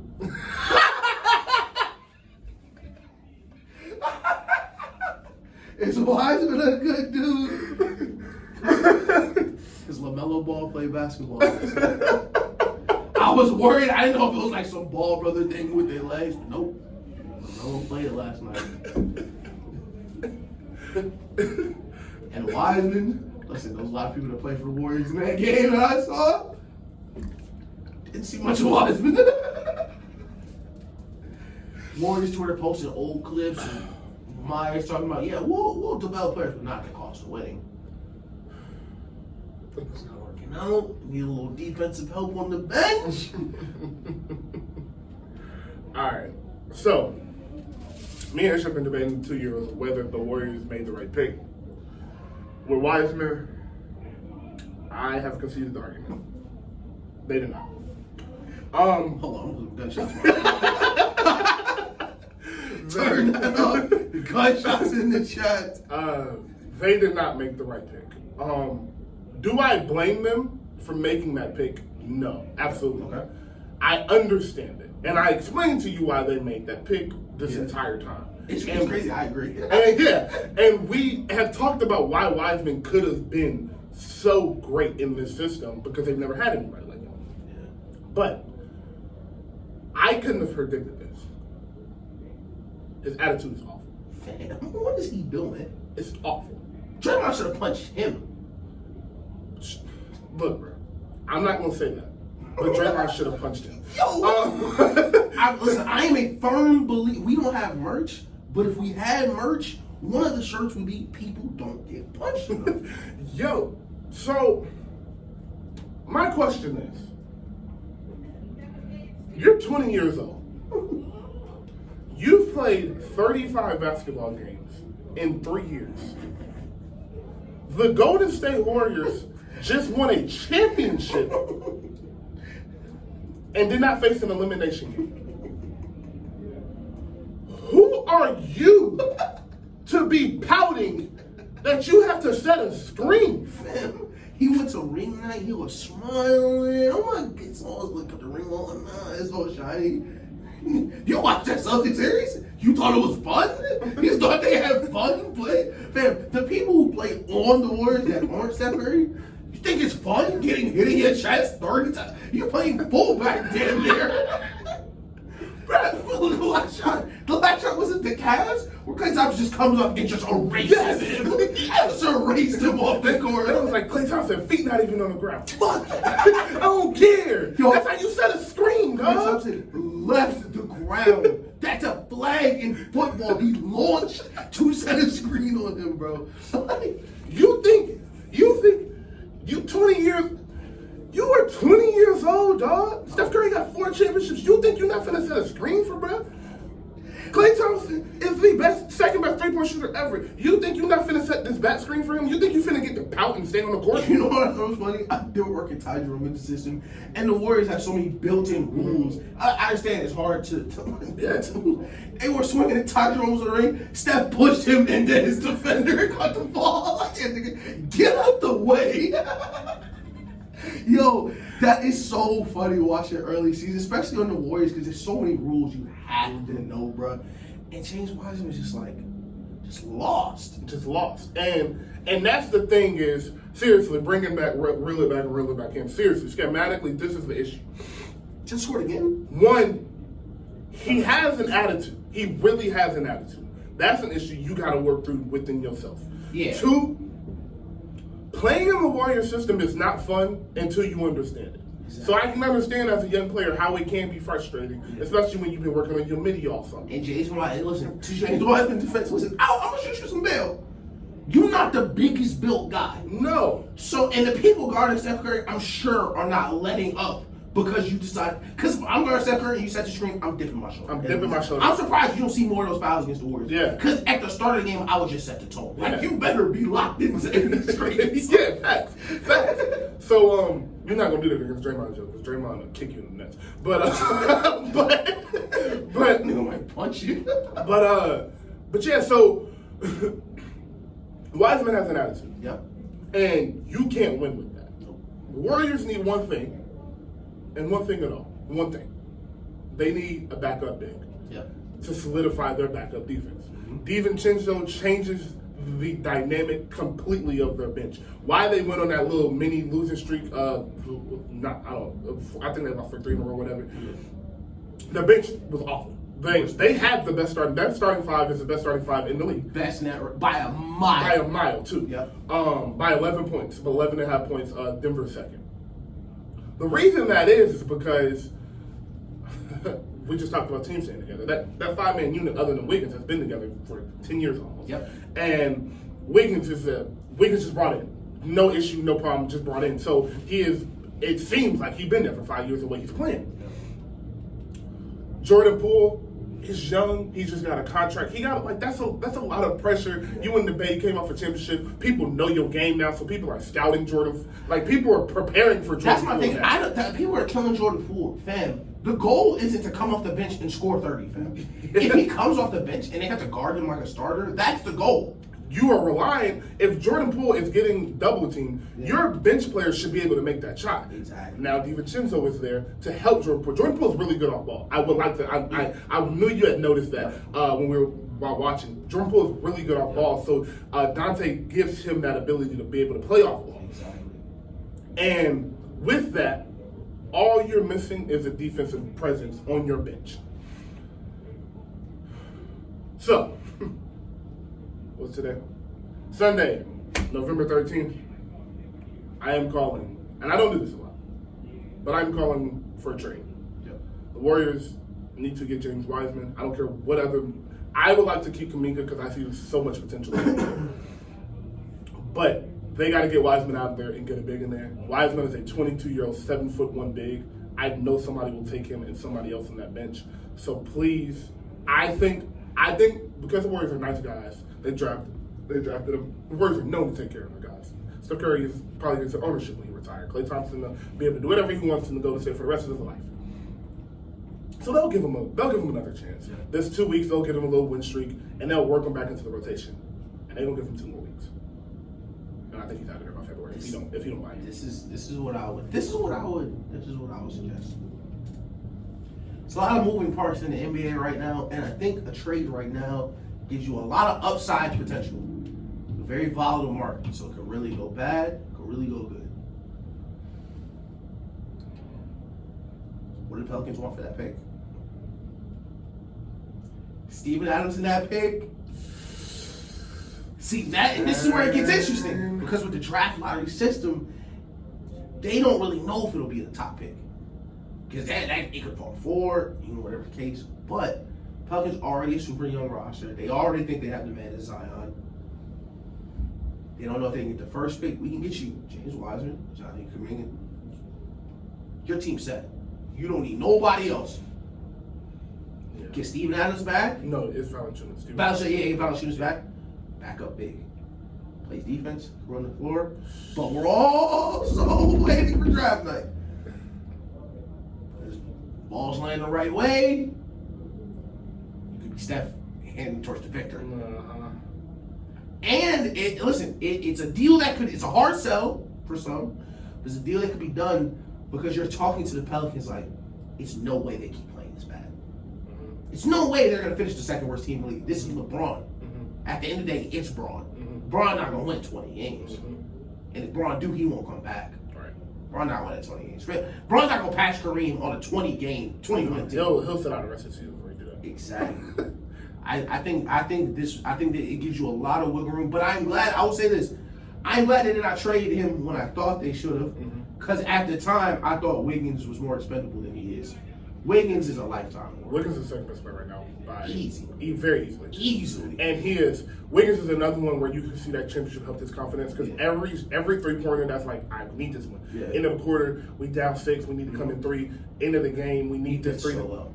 Defense is still there, and he came back and he's rebounding like he was in the playoffs. Exactly. So yeah, Wiggins has been great. But So that's Kevon Looney, to your point. Kevon Looney worked on his finishing this year. Yes, he did. And he has made a lot of layups he hasn't been making. I saw Kevon Looney hit a midi the other day. I saw him step into a midi. I said, hold on. All right. Okay. Yeah. I'm telling bro, listen, come on. Listen, when it's all said and done, listen, I'm with the bat for you, for real. I told them you were the guy, bro. I told them you were the guy. So, yes, Israel has been on Kevon Looney's side this whole time. So, yes, I love that pick, bro. I think the Pelicans is the right way to go because I would like Steven Adams more, but they're not giving up Steven Adams. Exactly.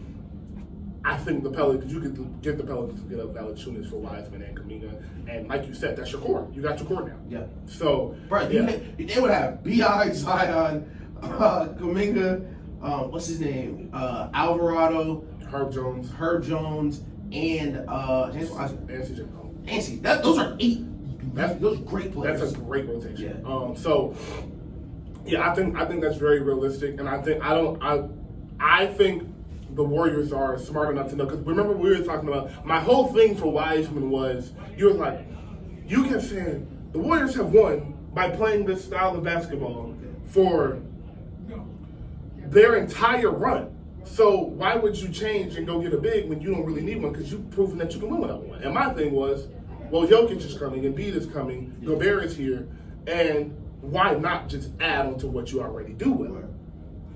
I think they are noticing that too. All right, we're gonna have to deal with Jokic. I think they're looking at Memphis like, Clark over there he's getting big, and we're gonna have to deal with Steven Adams. So if James Wiseman isn't going to do it, we're not going to be able to rely on Anthony Lamb to come off the bench and do it and have. Shout out to Anthony Lamb. He's been playing great. He's been great guarding centers. I think he's been guarding centers, and I don't know where he came from. He's been guarding because he spent the last couple minutes on Donovan Mitchell, but was also guarding Evan Mobley early in the game. I can work with this. I see what you're doing. I can work with this, and his IQ is there. Like he won't ever take a bad shot. We love good role players. We love people who know their limits. And taking dumb shots. Nope. He took one bad three, but it's like you playing with the Warriors. Of course you're gonna want to get one. They shoot. So it's like whatever. I can live with that. But yeah, so I think they should trade Wiseman. Last thing I want to ask you in the words before we go to break is: do you think Klay is figuring it out, or do you think?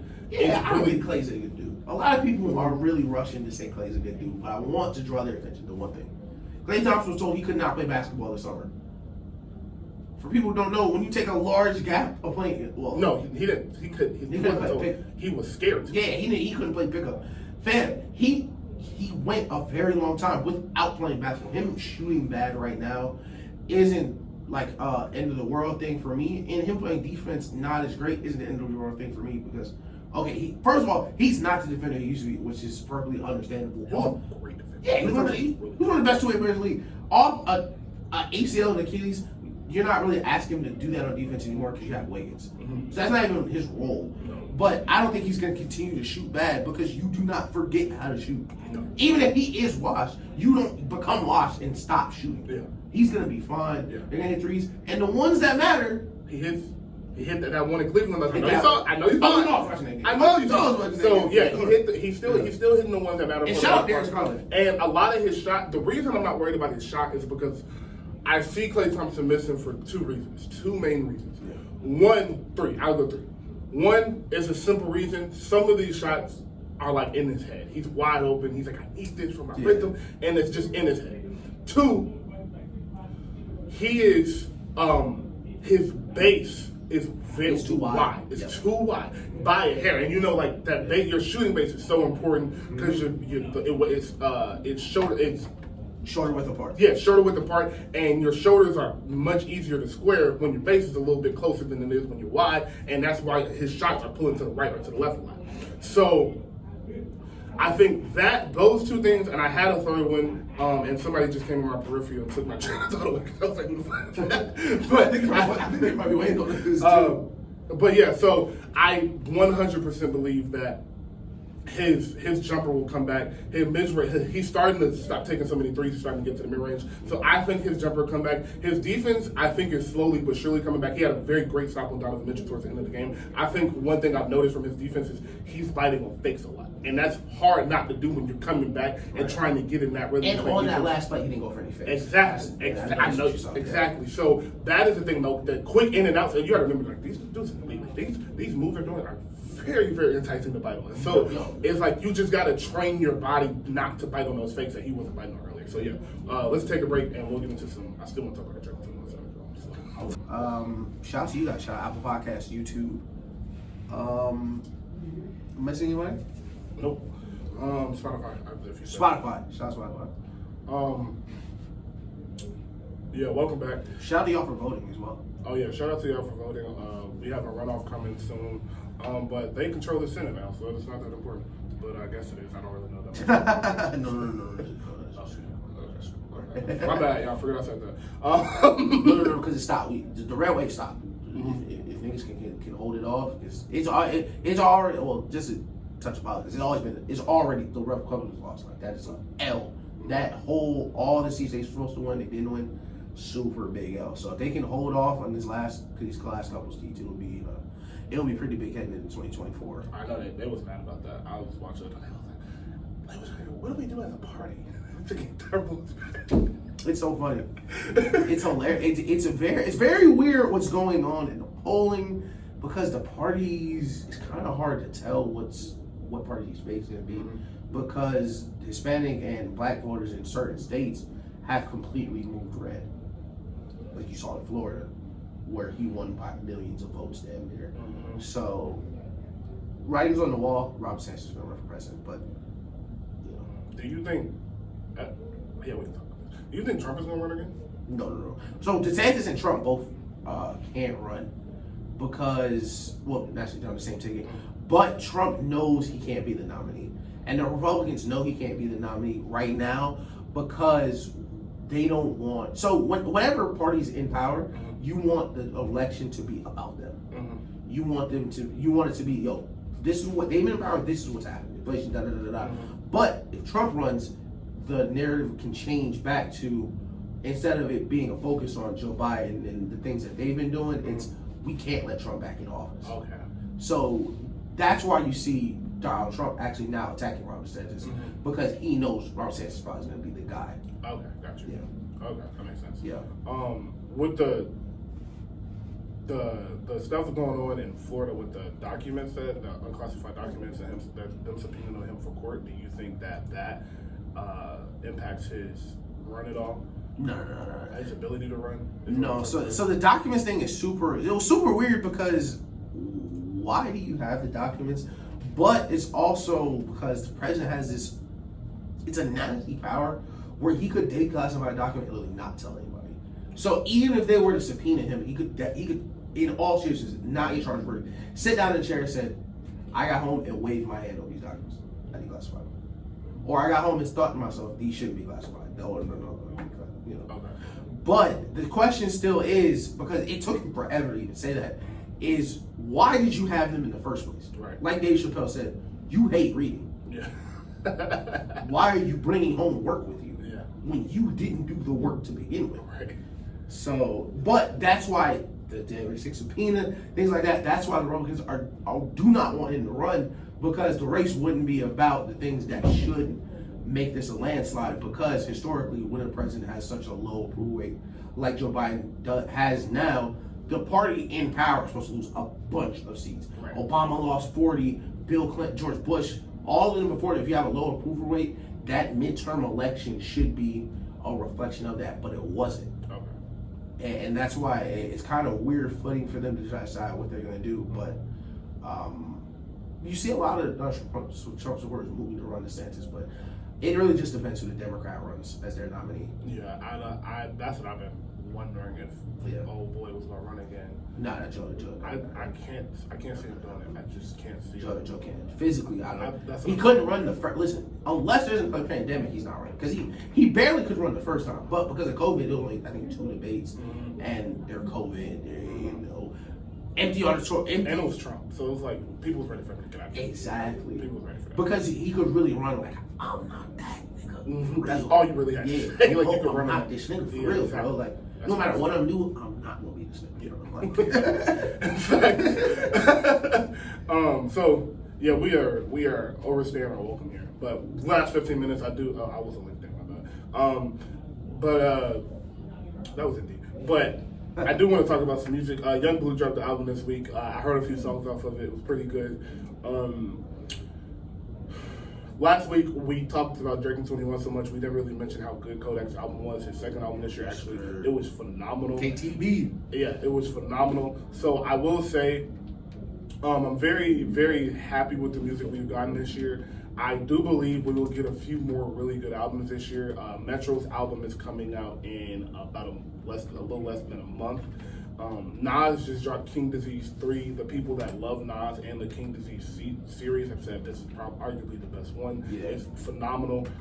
I have even, because people were saying it was so good, I do my due diligence, and I want to listen to it. We're lying. Hit Boy is getting off. Can't even lie. Hit Boy doing his thing on there too. Shout out Hit Boy, man. But yeah, he getting off. So I heard somebody say this last album solidified Nas as a GOAT. No conversation. I was like, I've seen some of the Nas tweets, bro. Some of the Nas tweets make me so mad. It was like, bro, if you really look at it, in the 2010s, Nas got a better, post 2010, Nas got a better discography than Hov. I was like, man, y'all just gotta let that one go. Just bro. let it go. Y'all just gotta let that one go, bro. It's been Let it go, bro. It's been so long, Just bro. let it go, bro. Ain't nobody so listening long. to the albums, bro. But to Nas' credit, I'm glad he's still making music, and I'm glad it's still really good. Because he didn't get nominated for the Grammy, whether or not we think he deserved it. Who cares? Who cares? He's still, and we talked about it last week, how important it is for people to, keep working on their craft and get into their careers. And Nas does have one of those fan bases that are still supporting him, and we love to see it. I really do love to see it. This week, upcoming, before I do want to get into Drake and 21 a little bit more, but this week upcoming we have, so shout out to 2 Chainz. Yeah. I do want to mention that because he is one of those guys that just always finds a way to make a bag, get to a bag, do something cool. He's doing, I know you've seen this, he's hosting the shows Amazon. after Amazon, and they're live shows, these are live shows, and he's, actually, I don't know if that's true. I think they're live. No, they're live. They're live? Okay, yes. Yeah, it's an Amazon concert series. Okay, perfect. Yeah, the Amazon concert series, he's interviewing the artist, and then they're performing a concert after that. The first week was Lil Baby, then it was Meg Thee Stallion, and last week, I cannot remember who it was. It was some regular guy. Yeah, it was some guy from Atlanta. 'Cause he gave him some Matt Ryan jersey, I think, and changed the name. But yes, I know who it was now that you Somebody said that, and I'm mad I can't remember, but it was somebody from Atlanta. And then this week is Lil Wayne. So that has me thinking they're probably about to drop something. Because Lil Wayne don't just College Grove 3. I think that's what's coming. Is College Grove. I think that'll be announced this week. So I will be on the lookout for that. SZA seems she will be dropping. I don't know if that'll be at the top of next year or this year. It's crazy. This whole time we was mad at top. She was waiting on her BBL to heal. It healed. So She in the MVP conversation. So we will. I'm looking forward to music. Shout out everybody involved. Shout out 2 Chainz. Once again, I do want to say rest in peace to Takeoff. His funeral was this past weekend. I do want to say rest in peace again. Also, as Black Panther 2 is coming out, I would like to say rest in peace to Chadwick Boseman. If you have not got a chance to see Black Panther 2, whether you like superhero movies, Marvel movies, or not, go watch that movie. One of the best movies I've seen in a while. And I'm not a movie guy, so don't like. I'm not like I watch movies every day. I'm not that guy, but it was still a phenomenal film. Yeah, and to your defense, I am a movie guy, and I'm like that type of nerd. Best shot film this year. Yeah, for my dollar. You go see that movie, you find me a better shot film this year, and I don't mean the fighting scenes, the Marvel stuff. I mean actual film. The things that they say that's why they give out the Academy Awards. They don't do it to superhero movies. No, that won't be an excuse this time. I think that this will be nominated for a few Academy Awards. Miss Shout out Angela Bassett. Shout out Angela Bassett. My gosh, the performance of the year. I do think she will be nominated for an Oscar. I do think Shuri should be nominated for an Oscar as well. I think she was incredible. So yeah, shout out to that whole cast. Yeah, and no lie. And shout out to Cougar. Your director. That movie was incredible. Crazy, bro. You can really tell how important it was. Dog. Like that, the movie felt important as you were watching it. It was like that. Like every scene felt like they gave everything they had to these scenes. So, it hurts. It hurt. My mom asked me how was the movie. It was an excellent movie, shot beautifully. It hurts to watch. Yes, it really does. It really hurts to watch. It really does. So yes, a phenomenal film. But last Drake and 21. We have sat on it for about a week or a little over a week. How are you? You still feel the same? You feel better? New favorite songs? Anything? Favorite song still Bro Boys. It's amazing still. Yeah. He did 400. They did 400. Yes, 410. 410 first week on a collab album. That's crazy. Which is insane on a collab. That's crazy. And I think it did more than what was it? Honestly, never mind. Yes. And I think that's what I was talking about. Because it started to sell better as the week progressed. Mm-hmm. It's like, oh shit, Drake rapping? Mm-hmm. Yeah. The boys back. I feel you. Like it was because Sunday came out. It was like they're gonna do 3:30, and I think the noise got out. Like nah, bro. Like this ain't no normal like regular Drake project. He's like really on here. Right. And I think that kind of picked up the boost. And I know I had a lot to do with it. I'll be the first to admit I've been listening to the album nonstop every day. Oh yeah. All day. I haven't listened to an album like I've listened to this since probably. In its entirety, because I listened to a lot of Dirk's album, but I was listening to the same like 5 or 6 songs. And I same think with Beyonce's Gunna. album was last one. Gunna, I listened to Beyonce's album, but that was the same thing. Is like I was listening to the same like 5 or 6 because some of them songs are just like they're great. Yeah. Don't get me wrong, but like I just as a man, like certain times. Like I'm just certain times like I'm chilling with Taylor B in the car like it's whatever. But like I'm by myself, I'm not about to be listening to certain songs like that. You know what I'm saying? Right. But as far as this, since Punk and Donda were the last two that like for a full like every song on this album I'm running back all day type shit. That's how I feel about this album. It's been great. No matter where I start the album. Nope, bro, it is so good. I think every time I listen to it, I appreciate. Look at Josh Allen, get down, dude. His shoulder pad coming off. But I think every time I listen to it, I appreciate 21 Savage's addition to this album that much more. For him and Will pick me out on the lineup, niggas. Know that I'm him. Yeah. That's one of my favorite parts on the whole album. Know that I'm him. That shit is crazy. And Drake being mad that people still eat hibachi and use party buses is very funny.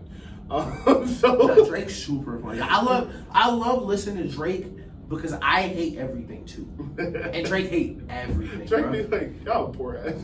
That's crazy. Bro, he said for your birthday, your boyfriend got a party bus. It's like Drake, what did you want them to do? Like he went to hibachi. Listen, hibachi is just great food. I think it's just good, Drake. Like I can't just like. You know what? I'm putting your card. You eat a cheesecake, nigga. You eat a cheesecake factory.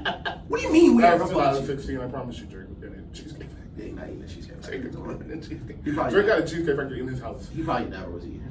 No, he just said that. He was like, "What's a restaurant I can say?" He's like, "What's a normal restaurant that people?" It's crazy because he dissed it in the same bar. It's for families. It's not for families. Drake, I'm just hungry. It's for families. They serve great wine. I enjoy the food. I've been to cheesecake several times after that, and it's just not the same. It's just not as good, bro. But yeah, shout out to Drake. We'll be back next week. Yeah. As always. Big show. Great show. Appreciate y'all for listening. Anybody that is listening on YouTube, appreciate you guys for listening. Thank you. Like, subscribe, comment, share with your friends, tell a friend, tell a friend. And before we stop, I do want to ask this question. Have we ever seen Jalen Brunson and Kyler Murray in the same room? At the same time. That's really funny. Because and I understand Kyler Murray struggling coming fresh off the mats in New York, having to fly back to Arizona to play QB. Somebody let me know if there's footage of them in the same spot. Because Jalen Brunson played in Texas and Kyler Murray is from Texas. If there's just no clip. They've never been in one room. I'm not going for it. Listen. That's really fun. So shout out to y'all. Yeah. Appreciate shout out to Jalen Brunson. Shout out to Jalen Brunson. See y'all next week. And what else? Anything else?